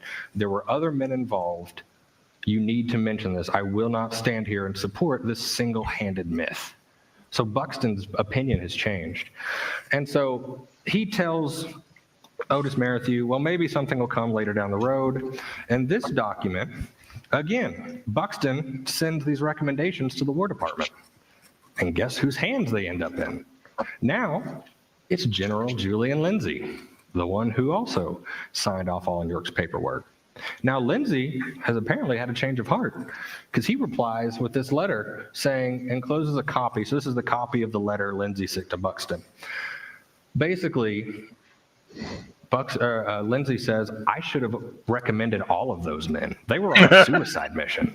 All 17 of them should have been at least given the Silver Star. So he writes this listing out the names and the men killed, signs it, that he thinks the investigation should have shown that all of those men receive a medal for that. And that's wild. 17 men capture 132 Germans. But it's too late. He can't do anything about it. It's not before 1929. The law's still in place. So that's it. Merrithew's tried and tried throughout the 30s. He gets all this good news, but sorry, we can't help you. The law says you can't get a medal. So he drops it. They all drop it. That's the end of it. And then all of a sudden, in 1941, Warner Brothers thinks, let's make a movie about Sergeant York. So they go out, they decide to do this, and Otis Merrithew hears about it. And he writes a letter to Warner Brothers, and he says, hey, if you're going to make this movie, you need to make sure that we're given credit in the battle. He doesn't ask for money. He doesn't ask for fame. All he wants is due recognition in the movie. Where Warner Brothers didn't think about this, and I don't know if you know much about the movie, but this is the first time a movie is made with a living person that you're doing a biography on. And the contract with York says that York has the full right to kill the movie at any point if he's unhappy. They could film the whole thing, and he says, I hate it. It's gone. So Warner Brothers has to cater to York. They have to make sure York's opinion is all that matters. So they send Bill Guthrie, he worked for the FBI, and they send him out to find the other men to get them to sign off that they can use their likeness in the movie. So he contacts Otis Merrithew, has long conversations with Merrithew, and he says, we'll do our best to make sure you get recognition. And he cuts Merrithew a check for $250. And then he goes looking for the other men. And every time he finds them in worse situations. Some, due to PTSD, have turned into alcoholics. Some are just hiding away. And his amounts get lower and lower. $20, $10. Patrick Donahue, he received the Silver Star and the Purple Heart for that day. He gives him $5. Now, comparatively, Captain Danforth, who was not in the ravine, he's not a part of the patrol, he's just the officer that sent them on their way, he gets paid $1,500 for his part in the movie. But Guthrie and Merrithew discuss this often, and Guthrie starts to promise Merrithew, well, I'm going to recommend that you be the one to come out because York doesn't like to be here. York's never on set. I think we should have you come be the technical advisor. That way you can make sure that the battle is correct. Merrithew likes the idea. Okay, that's fine. But Warner Brothers doesn't because that's going to make York angry. And if York is angry, the movie's out. In fact, this is a quote from one of the screenwriters, and I won't read all of it, but he's talking about, I heard it rumored someone brought the idea of bringing out Merrithew to act as a tech on the picture. I doubt if you could think of anything that could antagonize York more than to let Merrithew anywhere near here. They knew we cannot allow these other men to have a say in the movie because York will not be happy about it. So they tell Merrithew, too bad, so sad, shut up, you took your check, you're out. And Merrithew thinks that the movie, when it comes out, people will be interested in his story. And for those of you who've seen the movie, when that movie comes out, Merrithew's name is mentioned one time in a random off phrase. He says, Cutting, Kornacki, Beardsley, watch the prisoners. That's it. In the battle, the other Americans, they don't do anything. They're off in the corner. Bernard Early is shown as this angry drill instructor who hates York because he's religious, right? None of that's true. The movie's horrible towards the other men, and it kicks them out of the story. So now that movie wins awards. People love it. It's a box office hit, and the other men are not included in the movie. They are upset, but there is a war on. They go join the war. They join war effort as much as they can. Merrithew becomes a crane operator at the naval yard. You know, the men just go on with their lives. There's nothing they can do about it anymore. Now, Patrick Donahue does take the opportunity to get his Silver Star, but that's it. Story's dead. York is now way too famous. Everyone has seen the movie. Everyone believes the myth. There's nothing the other men can do. So they go home. And it takes until the 1960s when Alvin York passes away, and I apologize, the date doesn't ring a bell. I think it's 1964. But when York passes away, interest is coming back. Oh, I remember York. What about the other men? And so they think Percy Beardsley is the last one. He's not, but it's an article. So there he is in 1919. There he is in 1965. He's been content. He lives on a farm. He has cider. That's his life. He's happy about it. Well, Otis Merrithew sees this opportunity, his last chance to get some type of recognition. And so he writes a letter to President Johnson. Now, he tried before to Ed Kennedy multiple times. That didn't go anywhere. But he writes a letter to President Johnson and says, President Johnson, check my file. I was recommended for a medal by some of my officers. I've been forgotten. Help me. And Lyndon Johnson answers. And he says, okay. So the Department of the Army sends him a letter saying that we went and looked in your file. And it turns out there was enough evidence that you deserve at least a Silver Star. Now, this does actually contradict a letter he got in 1933 from the War Department that says there's nothing in your file that says you should get a Silver Star. Well, obviously there was. And Merrithew, he's very happy. He gets the Silver Star. His family comes out. It's a big deal. But he does write a letter saying, why didn't I get the Distinguished Service Cross that Buxton recommended me for? And the Army says this little tidbit. Now, remember, if you don't know, there was a fire in the archives, and it destroyed most of the personnel files of the Army. So none of these men's files exist. All of that record of those recommendations is gone. But thanks to this letter, which the family saved, we can see right here, a recommendation on your behalf for the Distinguished Service Cross was received. So it was there. He was recommended for the Distinguished Service Cross. But due to the limits of the law, you're out of luck. Now, that law, by the way, has been rescinded. Clinton rescinded it. So technically, he could still be given his Distinguished Service Cross if it goes through the proper channels. But this brings me to the present. In the 1960s, all the men are dead. They're gone. And now it's the families that are going to try to uphold their stories. They try to reach out to other authors. The families get together in 2008. They compile all the documents that they have, and they reach out to these authors. They reach out to the Army, and they say, hey, look, we have the proof right here. Can you help us tell this story? And these other authors say no.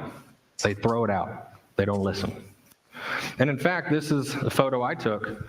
I think it's pretty great to show as an example of this story as a whole. This is Thomas Johnson's grave as I found it in 2019. Denison, Texas, gone, buried. The story, long gone. No one knew where he was. No one knew.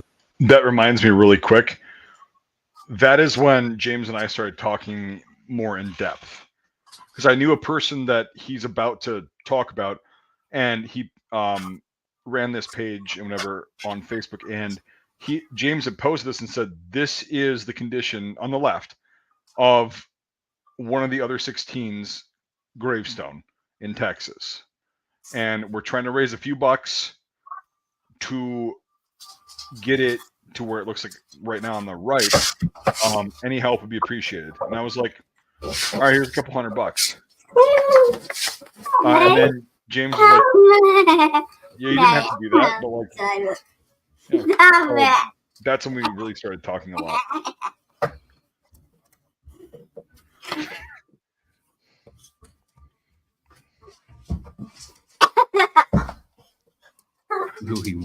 Where he was, no one cared.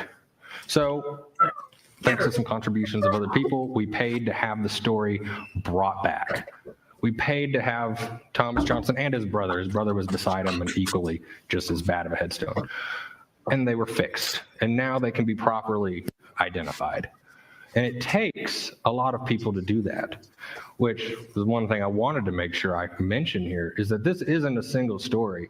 This took a team. This took 100 years. I'm not on I here. didn't start Thanks, the work. James. You In fuck. 2008, the family started and they tried for 12 years to get this These story people out. are all way more And it wasn't involved until than I came along and managed to add more information that this story was told. This project Also, look at the last has name. taken so long just to provide the information to the public. So the reality James is respects him. That's that the the thing. myth of Alvin York is a story of a single man, when in fact there were 16 other men alongside him, all working together, all trying to stay alive in that ravine, and yet they were removed from the story, not because of York, not because York thought, this is my moment, but because of officers in the Army who wanted to save their reputation, because of the War Department who wanted to capitalize on Alvin York's story, because of Hollywood that wanted to remove the men to tell a really good story to capitalize on this. It's these other people outside of York and the other 16 that changed the story, added pieces to it, and created the myth of Sergeant Alvin York. So it's with that and with this image that I will end, open it up to questions, and I thank you for coming.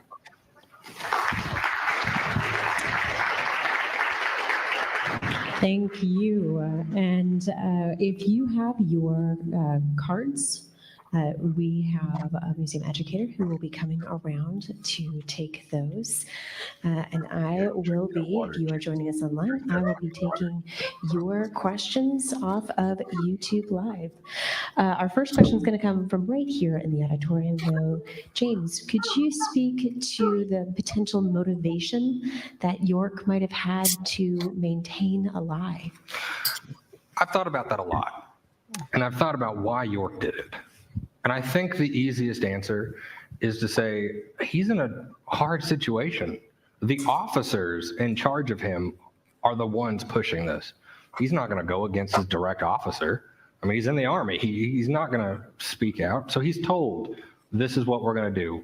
This is what you're going to say. They take York on a tour in France to talk about his story. And then after the war, the officers follow him.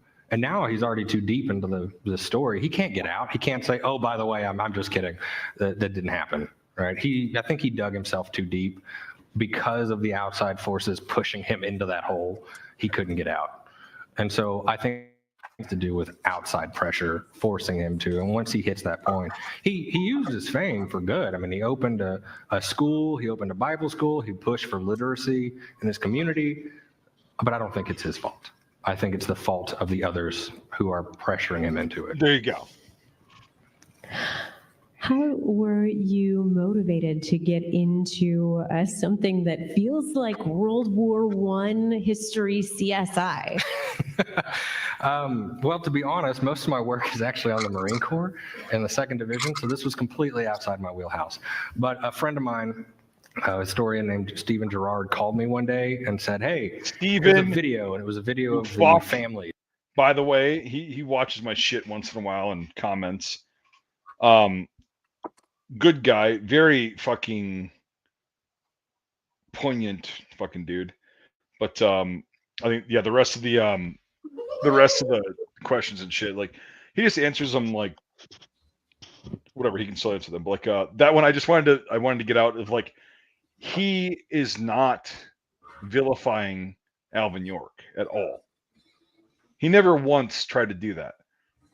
And people are calling him out for that. Okay, that's not a fact. But yeah, the whole thing of like all he did was based on all of those documents, right? Most of those documents that you see in this presentation were not known to like Mastriano and a lot of the other historians up until very recently. And they just, Doug, in my opinion, just chose to like double down on what he'd already done and not try to look at the modern research that had the new evidence that had come to light of what he had done research on, and he just shit the bed, and now he's trying to sue James, which is fucking like, what are you doing? I hope Doug like finds inner peace sooner rather than later, because like that's really fucked up to like do something like that just to. What are you even trying to prove at this point? Like, I don't get it. But yeah, He's trying to prove how faggy he is. well, yeah, but like with that comes so much insecurity and like anger and hate and fear and resentment and all that shit. It's like it's really sad, and I get why he might be doing it, but like I don't think that it's gonna help him at all. Like it's just gonna make it worse in the long run, because like James is not an angry person or a selfish person or a whatever. He's just I want to learn as close to the truth as possible. And Get like to the bottom of it. What was that? Get to the bottom of it. Yeah. Yeah, and like James has said many times on streams and the classes that we've done, and in person, is like if somebody comes up to him and presents new evidence on something James has already done research and written about, he's gonna be like, "Oh shit, okay, let me validate this and make sure." Okay, oh wow, that's a great source. Okay, or nah, I don't think this is right because of this, whatever. But he's not gonna be a cunt about it. He's not a dick. And he's not above everyone else to where he's like, no, I'm not going to admit that I didn't have the full picture. It's like, no, I'll just add it to that so that what's as close to the truth is going to be published and people can use that in the future. So it's insane to me that somebody who considers himself a historian would pull this kind of shit. Like, I was like, yeah, well, I'm not a historian unless we do this, but like, we are historians. All three of us right here are historians, because we actually have integrity and we want to get as close to what actually happened and present it. And yes, we can have opinions, which is totally fine. You can do that as long as you state that whenever, which we do. We're really good about that. I appreciate everybody on the channel that's come on on the streams and shit. But like, when you're so set in your own ego that you cannot take any form of criticism about something that you might be wrong about, that's a problem. You just sue them. Yep. Yeah, I like one of the things that James has mentioned in the how to do history episodes that we've done. Mm-hmm. Yep. Is that you need to be emotionally detached. Yes. Like you follow the information wherever the information leads, and you don't get emotionally involved because you're looking for the truth. You're not looking to you're looking to tell a story through the truth of the evidence, not through what you think it should be. Right. And if you want to say your opinion, state it as such. But also, like, there's a very clear delineation between opinion, even if you don't state it clearly, versus just spewing shit that you've done no research on. You're completely speculating on. You have nothing to back it up with. And I'm guilty of that. I've done it in the past. I've done it when I was younger and shit. First-hand accounts from Papaw and Peepaw, Meemaw don't count. Well, they do count. You can't base everything off of just that. Yeah. If that's all you have, that's all you have. But you should still look for documentation to support those accounts. If they wrote letters, that's a bigger factor. if you can find contemporary documentation to support those firsthand accounts, then those firsthand accounts are gold. But, you Well, know, and here's Pop, the thing: is one of the next episodes or one of the next classes we're going to have when James gets some free time. But obviously, the reason we haven't been doing the classes is because James has been bogged down in the shit for a bit.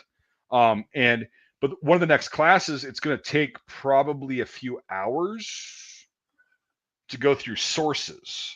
And yeah, what Mama and Peepaw or whatever the fuck, Grandma, Grandpa, whatever, mim, Oma, say Opa. that is a primary source. However, it's at face value. That's it. That and I think it So depends too. Like if you have them writing a letter or a journal at the time Yeah. versus when they're senile, and not to detract from them, but I mean when they're like senile, I barely know what I fucking ate for breakfast yesterday, much less what I did Well, there's the thing is 70 human. years ago. There's so many factors, and we Yeah. did touch on that. I think Jake, did we not touch on that the last episode a bit of Yeah. that?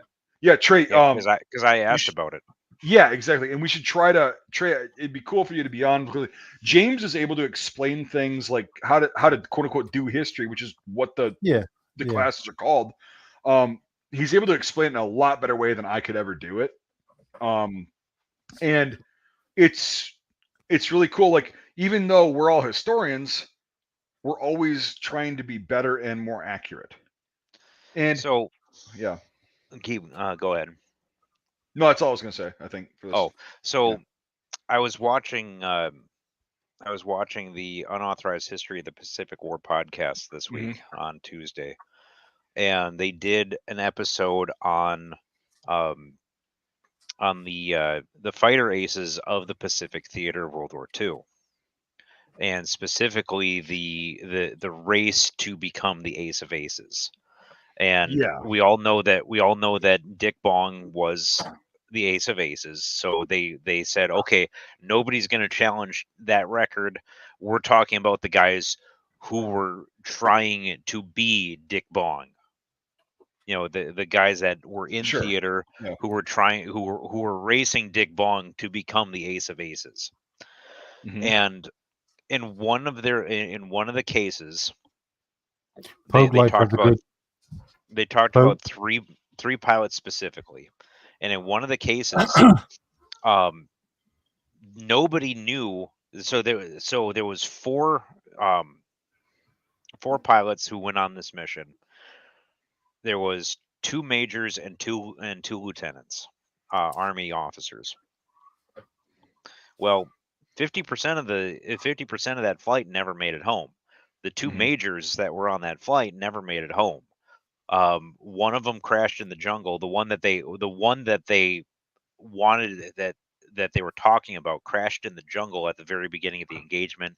One of them was shot down, and then the two junior officers were the ones who made it home. Well, the two junior officers had conflicting stories on what happened during that battle. And it was only a real short scuffle. It involved two Japanese pilots and four American pilots. One of the Japanese pilots didn't survive the war, and the two American pilots survived the war but had conflicting stories. It wasn't until many years later where one of the surviving American pilots actually sought out the Japanese pilots who were in that battle. Found out that one of them didn't survive the war, the other one did. And what did he say? The other Japanese pilot said, I shot down this guy. The other guy, I saw him crash into the jungle as I was coming into the battle. Because what had happened is they were a flight of 4 P-38 Lightnings. They were flying low under the cloud deck because the weather was bad.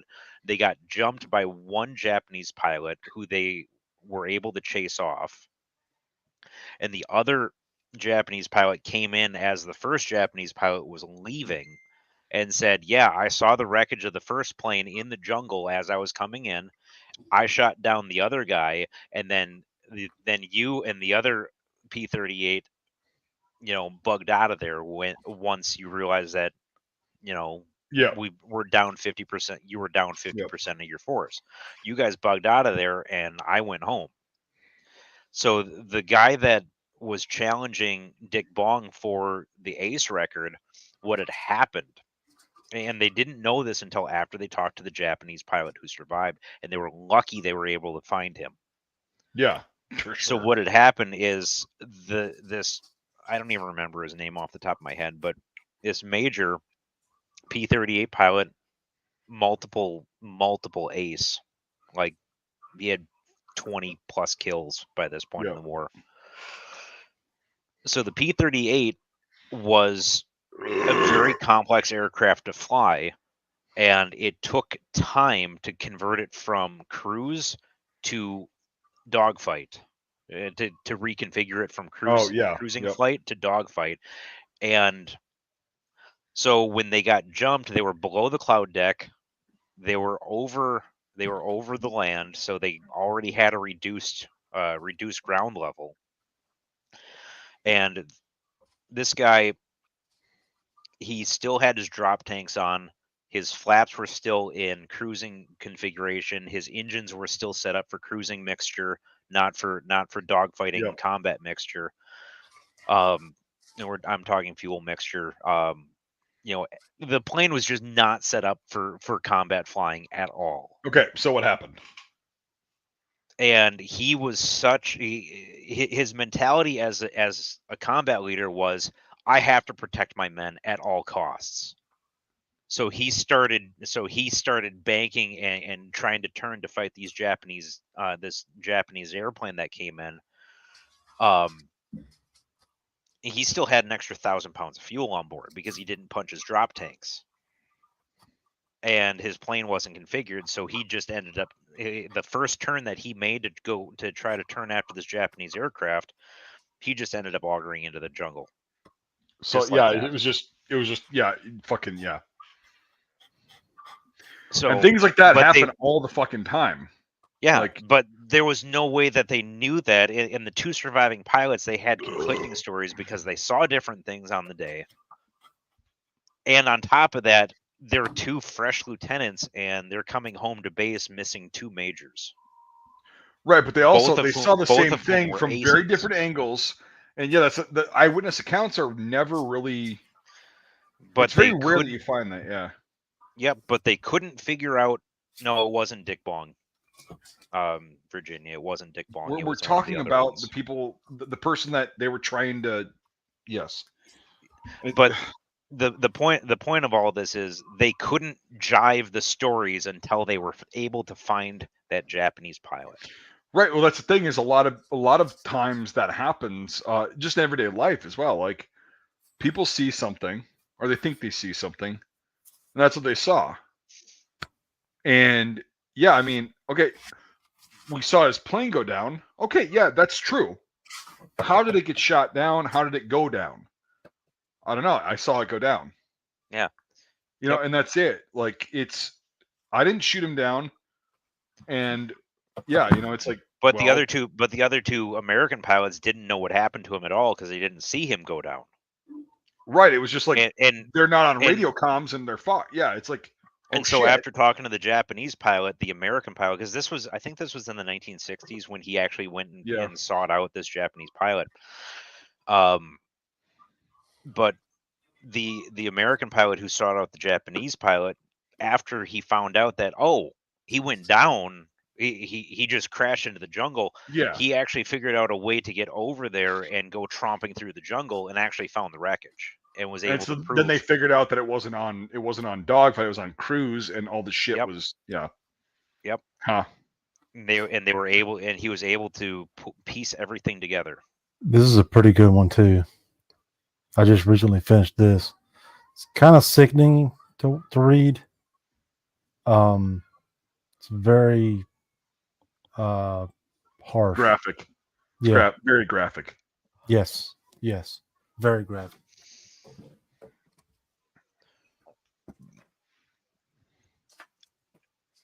Yeah. What, Smitty, what time period is that book about? 44, Chichijima, north of Iwo Jima. Oh, it's got George H. Bush. Isn't that where George Herbert Walker Bush went down? Yep, but he was the only one that survived. He was Yeah, rescued yeah, by of his crew. yeah, he was the only one that survived. He was rescued by a U.S. submarine, but there was 8 other airmen didn't have the same fate. Like everybody knows about decapitation, et cetera, but there was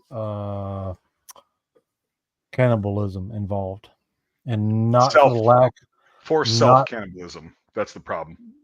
well, no, it was not because of lack of food. No. It was forced self-cannibalism, which is The Japanese officers believed the liver, heart, and something else made them better warriors, so they would cut them out and eat them. and they would also The, make the own guys eat their own, like the not nutritious cuts. They would make them do that too. Like they would cut off pieces while they were alive and make their own make the own person eat part of their body. Yep, it So talks the, about that in the book. yeah. And the the Rape and P-38 the P-38 pilot I was talking about was a man named Tommy. Just Tommy fucking go McGuire. from one fucked up. Sorry, subject to, I Yeah. looked it up. Love it. I found out who it was. It was Tommy McGuire. Is that like the guy that does his own stunts? Yeah, he did his own stunts right into the jungle with a P-38. Fair. Okay. Yeah. Cute.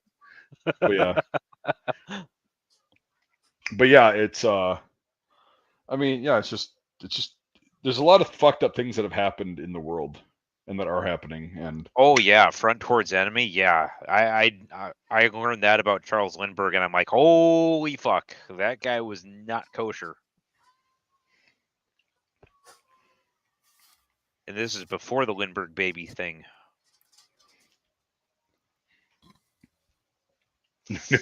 most people in history, if you equate modern values in politics and whatever, are not good people. And it's weird because like they're also ironically the reason that we have a very decadent and like easy society, if you want to call it that, easy. But like it's very there's a lot of things we don't have to worry about that people worried about 100 years ago, and vice versa. Like there's a lot of things now that we have to worry about a lot more than people 100 years ago did. It's very different. I think it's just changed. But I think it's changed too fast. If you look at like historical like paradigm shifts, right? Usually it takes several hundred years in general for like the whole shift to happen. I think this one's happening in a couple decades, or maybe a century. Okay, but like it's fast, and I don't think people know how to deal with it on every level, like technology, society, this and that, whatever. I just think it's very weird. And I don't know if this happened before. It's not recorded if I've ever read anything about it, but like it's very interesting.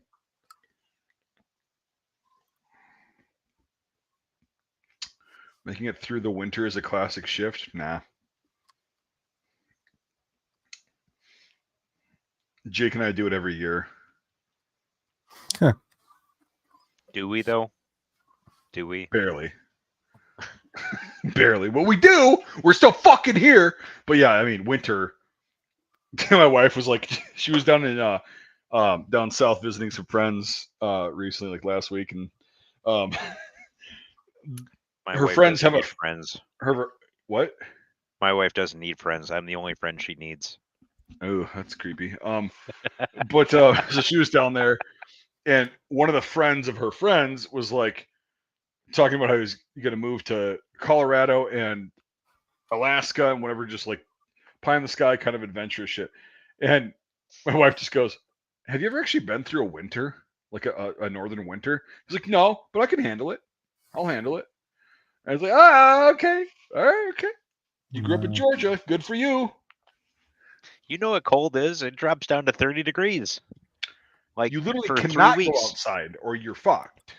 It doesn't matter how much clothing you have on. It just prolongs how long you your have lungs until you're freeze. fucked. Yeah. It prolongs the suffering.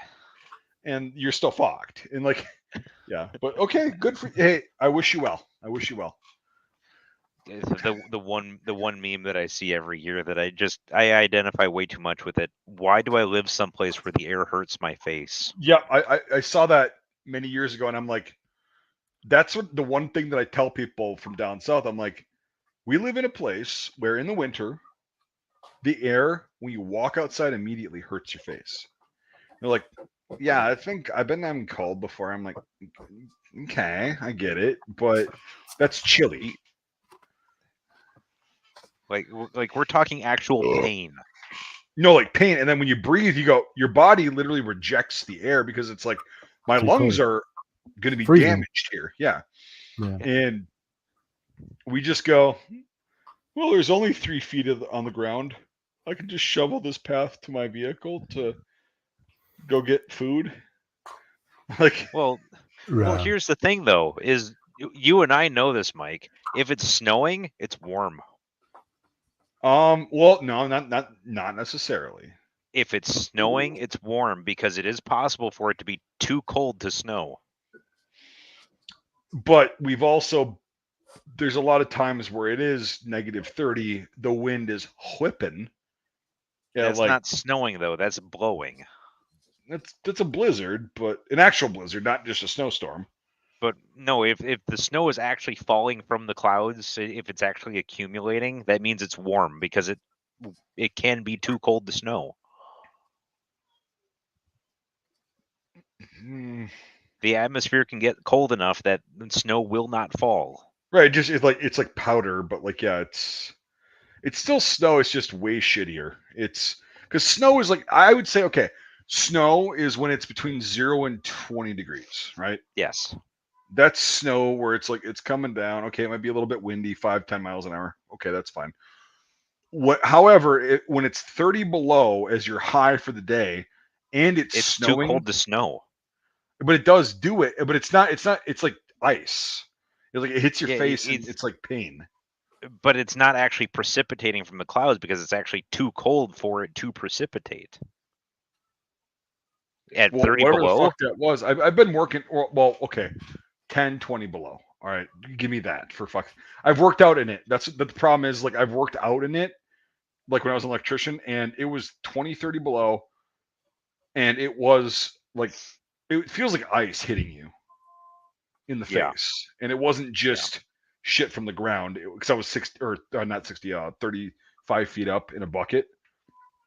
And I was getting nailed, and it was like sleep, but it was fucking nasty, but I had to make money, so woo. But yeah, it's bad. I did that flat bedding in the Yeah, winter. it's just like you can barely function, and like your vehicle. Oh my god, vehicles too. Like okay, so we were talking about this on Discord. So diesel engines, because I used to work at a bucket truck that was a diesel engine. It's you literally have to have a correct mix or the heat shit if it doesn't start up to throw in there. And then it's just you hit the fucking start button on the floor and it's like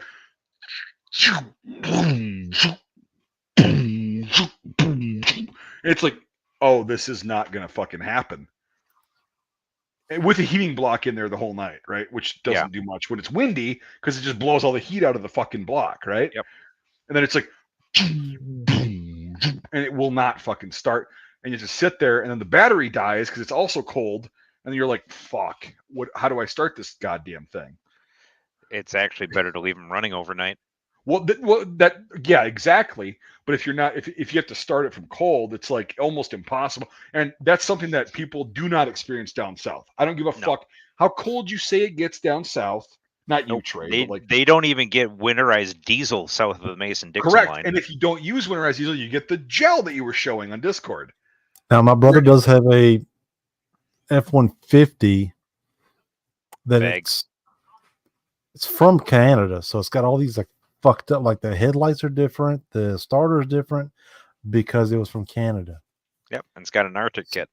So yeah, whenever he goes to like buy shit, he has to specify, hey, this has a such and such kit from Canada. Yeah. So it makes it so much worse to get shit.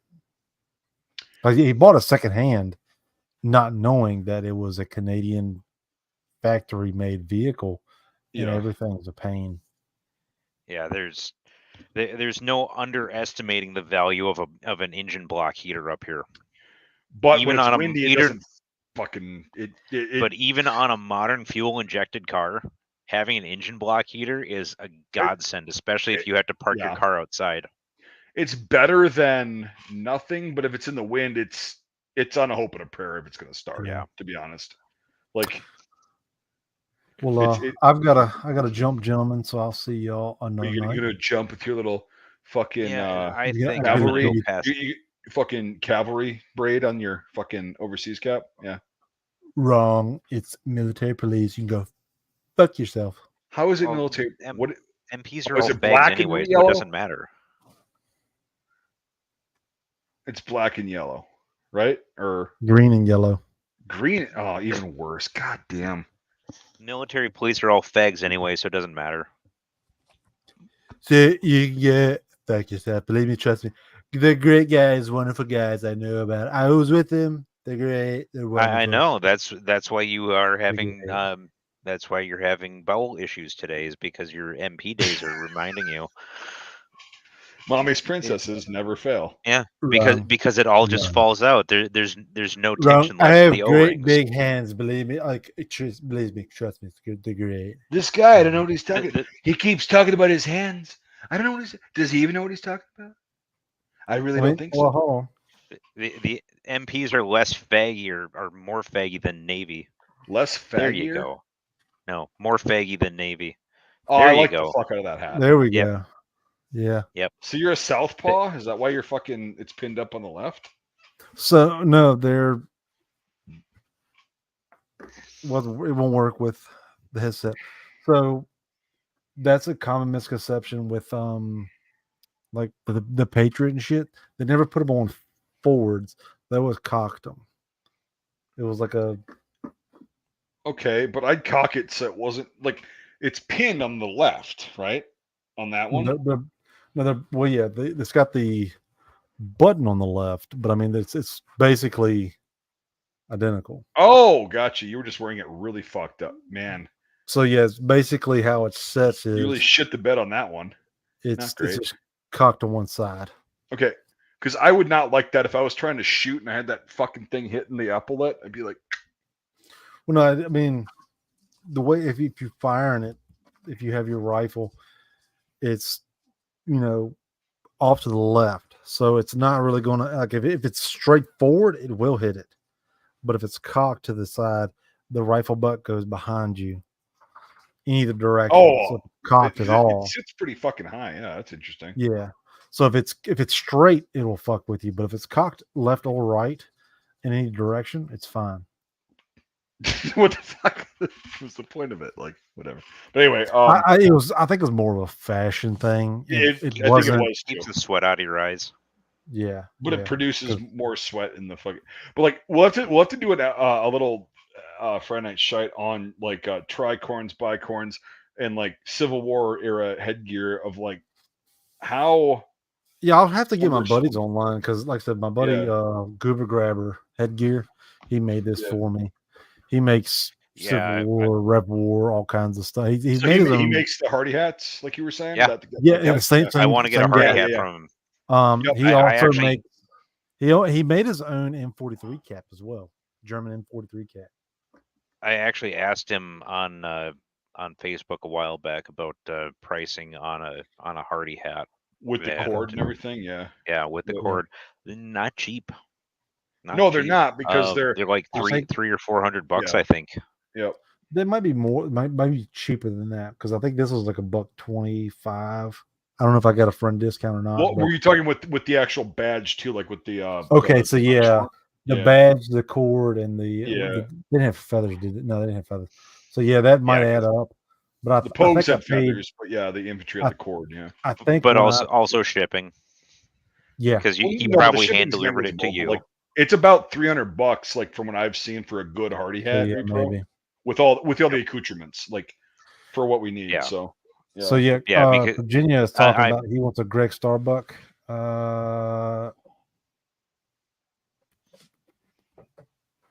Do you have one? Is that what you're looking for? Well, I have a Hardy hat from Greg's or from Well, he's talking about a Uber Kepi driver. though. Oh yeah, but yeah, the Hardy is like, I mean that. So this is a Greg Starbuck hat. Nice. This is a Greg Oh, Starbuck you got the bullion, fucking nice. Yeah, so that's Yep. the officer's kepi. Mhm. Yep. That's from Greg Starbuck. But I do have a. This is a Hardy from Yeah, Goober Grabber, yeah, that's beautiful. Yeah, but it's not shaped or nothing. I want to get another one that is shaped. Those goddamn black hats. yeah. So if I ever do like a Western event or a late war event, I could have like a shaped one. I did Well, that's have one a the while thing back, but it Yeah. was like half a size or half an inch bigger. Well, So I I mean, also know a it was dude sit on my now ears. who makes he's just starting out, but he's really good. I met him down doing that whole fucking project last year in Ohio. He's a reenactor, and it was funny because like he approached me like at the thing we were at, and he goes, "Hey man, I've been watching your YouTube channel for a while," and I'm like, "Really?" And he's like, "Yeah." He's like, "How you doing?" I'm like, "Good." And so, but he's starting to make by hand, of course, Civil War uniforms. And I said, "How much would it take for you to do like just a regular Second Wisconsin, like just fucking a sack coat with the federal blue pants and all that shit and like a undershirt?" And he's like, $700, but it would take a while. And I'm like, "That's fucking fair. Like, that's really fair." I mean, his price has probably gone up now because wool's getting harder to find. But like, Throw his name out there. What's his name? I don't want to do that. That's kind He of doesn't like his name out there. Gotcha. So yeah, So I don't wanna this do is another Greg Starbuck kepi that I bought. Nah, that fucking brim looks great. That is So beautiful. it's not leather. It's painted it's- canvas. Yes, yeah, exactly. That's why I say that's fucking It's- awesome. It's all hand sewn, as you can see the Yep. stitching and whatnot. So yeah, I mean, if you've seen any, hang on, let's pull it up real quick.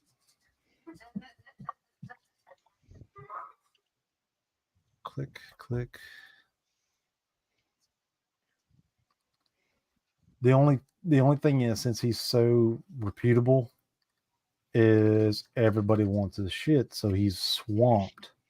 Of course, yeah. That's the guy that I was telling you about. Like, I just asked him, I'm like, how long? He's like, it's like 7-8 months before I can get to it. And I'm like, that's fine, but when I get the money, I want to fucking I just want to get an impression together, like a good one, just to have. And So his name is Greg Starbuck. He's out of Lynchburg, Virginia. He's in charge of the Sandusky damn. Historical Museum, and he makes historical kepis for the most Yeah. part. He might do a few others, but like he'll get an original and then replicate it. And he has Yeah. stockpiles of photos of all these caps. But he's to the point.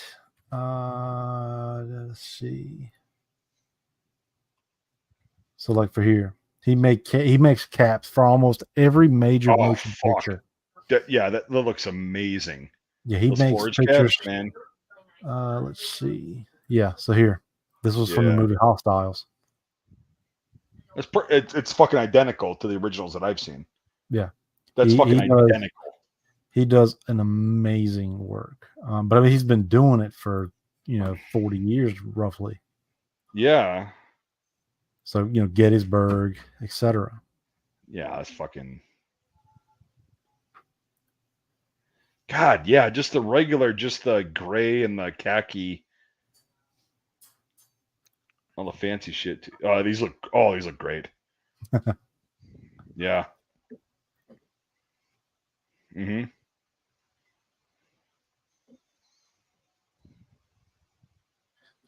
But Yep. he does really amazing work. I mean, you can contract him to make whatever you want within reason. Like he's not going to make something off the wall, but like if it's historical or whatnot, he will throw it out there and give it to you.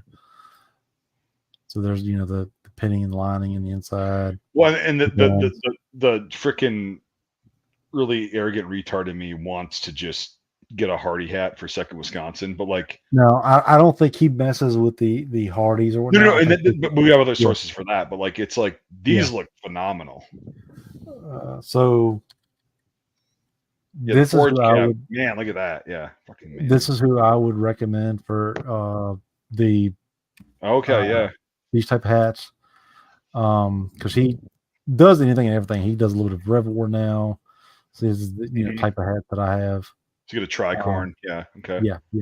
Yep. If I can, maybe if we can work it out, I'll get him on here because he obviously he makes them, so he knows more about them than I do.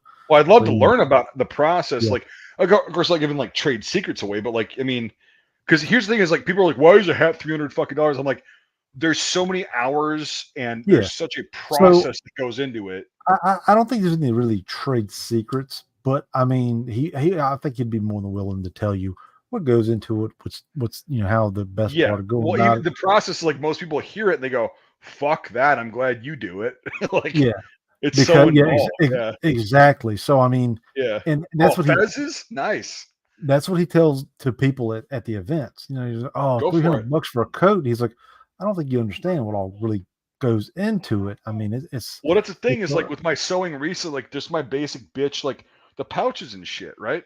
yeah, I was looking at like people who make similar things and whatever, and they're charging a lot more than I am, and that's fine because whatever. But like, why is it that price for a pouch? And I'm like, because it took me a shitload of time and effort to make. Like, it doesn't just like you don't just go, I'm gonna put all the shit on a sewing machine and it just magically fucking assembles itself. It's like no. And especially with these guys, if they're doing it right, they have to hand stitch a lot, most of it. all They have to pretty much, stretch it, and it's fucking. He'll have to correct me if I'm wrong, but he hand stitches all of this. There's no machine sewing at all. I believe before like the 1860s or 70s, you're not going to see machine sewn like industrialized shit. I think it's around that point. You'll see treadle sewing machines, but they're so expensive back then. Right, and it's not like the norm. It's like you might be able to private purchase one if you're a well-to-do soldier and private purchase it for whatever. But like, no, the contractors, it's like, no, we need manual labor. If you're not able to go and fight, you're going to be doing one of these jobs. Yeah, you're going to be making things for the military, uniform and gear and all that shit. And these hats, now, his name's Avery. So if you contract him to make stuff, he will make. This is him and his Revelwar kit. Oh yeah. And you that's who you got Rob in contact with. Yeah. Yes, correct. Yep, exactly. Yep. But he makes. If you contract him, he'll make any of these hats that you want. Yeah. It's very, very skilled, and it's an old art that I wish more people would. Eventually, I might start making. I'm going to learn from the only person that I know who makes World War I campaign hats, right? Like Jake's got.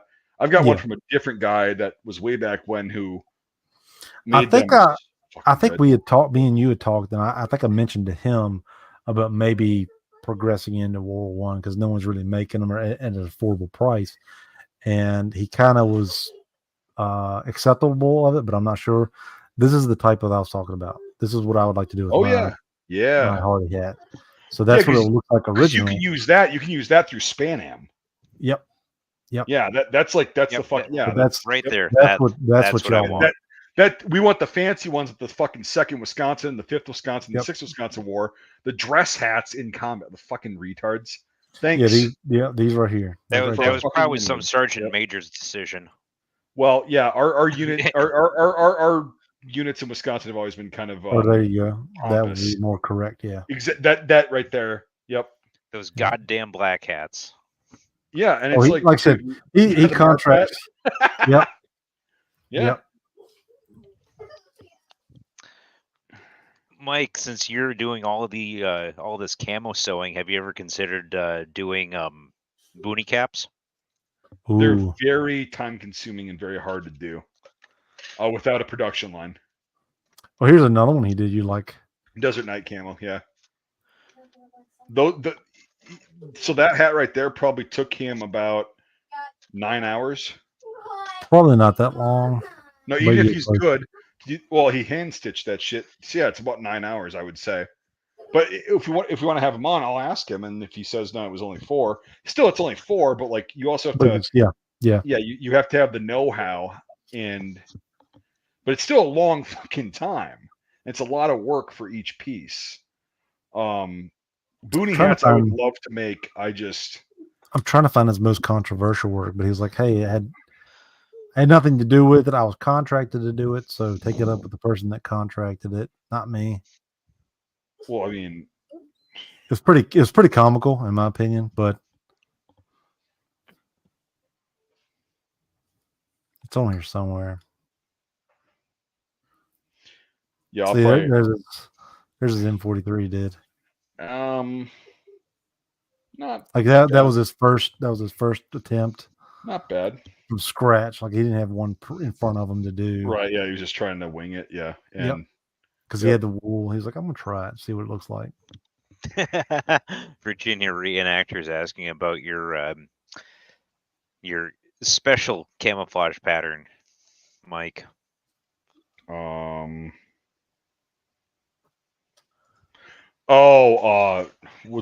waifu. Oh, the autism. Yeah, the woodland waifu. You've seen that pattern, right, Trey? I think so. I think I've got it right here. I've actually got some fabric. Very hard to get, and I'm almost out. I cannot find it anywhere else. It's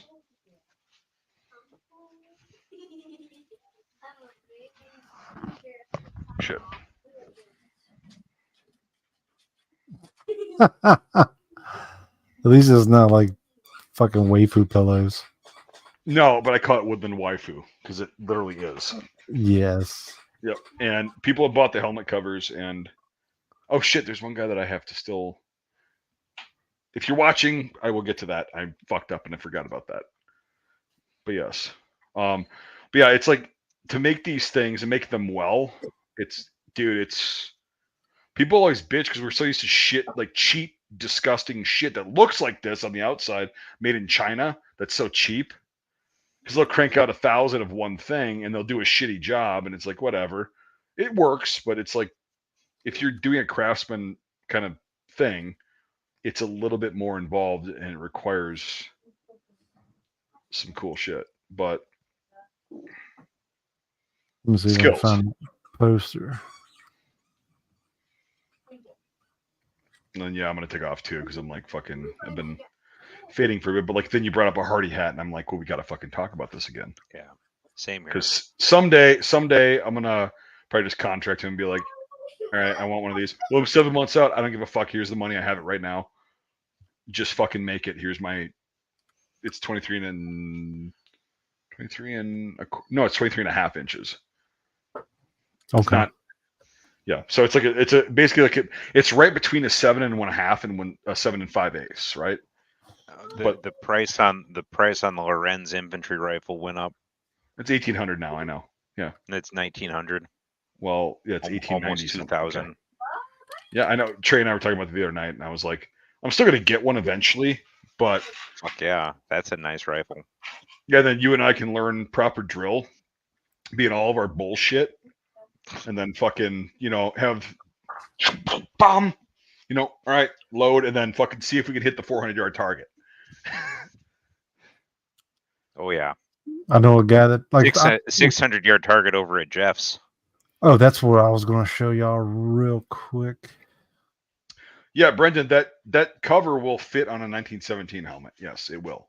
That's why I chose the drawstring versus the Velcro straps, so it's more universal. But yeah, it will. But yeah, this is Lincoln's side of his jacket on the inside. Oh, okay. So it was machine sewn, but it's an eagle. That's high buck for that time. Yeah. Holy fuck. Yeah. Oh yeah. That's real high buck. Cheap today. Well, no, I mean, so back then that would probably be the equivalent of like fucking $3 or $4 grand for a coat. Probably. Yep. Nowadays it'd be a few more zeros on there, but like that's so cool though. Yep. That's baller. That is fucking awesome. Because I've done one as just a cross stitch lining for an rock. this was rough. This is hard. Yeah, they're Yeah. even with a machine that's rough. And those machines were not machines; they were powered by your foot, and you have to be so precise with the stitches and Yep. Mhm. Multitasking. yeah, it's Um, really hard. Virginia reactor. I should be. Since I'm like a mile away. Yeah, I That should be there. embroidery of that eagle probably took whoever made it probably a couple of days minimum to make it. They That's didn't do that in about one a day. week, most like, or over a week. If they were Yeah. cranking at it from the time they got up to 'Cause yeah. It's the whole thing. Yeah, you can see Yeah. like the eagles here, but then it is a cross stitch here. That's probably about a Yeah. week of every fucking day, all day. Yeah. That's sick. Man. But I'm saying just that eagle alone probably took a couple of days. Yeah, and that's the thing is like, what is a couple days labor worth? Well, nowadays the same amount as it was back then. It's just the numbers are bigger, and it's like, yeah, it's not cheap for craftsman work. That's what people pay $15,000 for one garment that's custom made by a designer. You know, that made that specifically for them and whatever, and rich people will pay like 15 grand for a fucking a blouse or a fucking tunic or just something ridiculous to wear.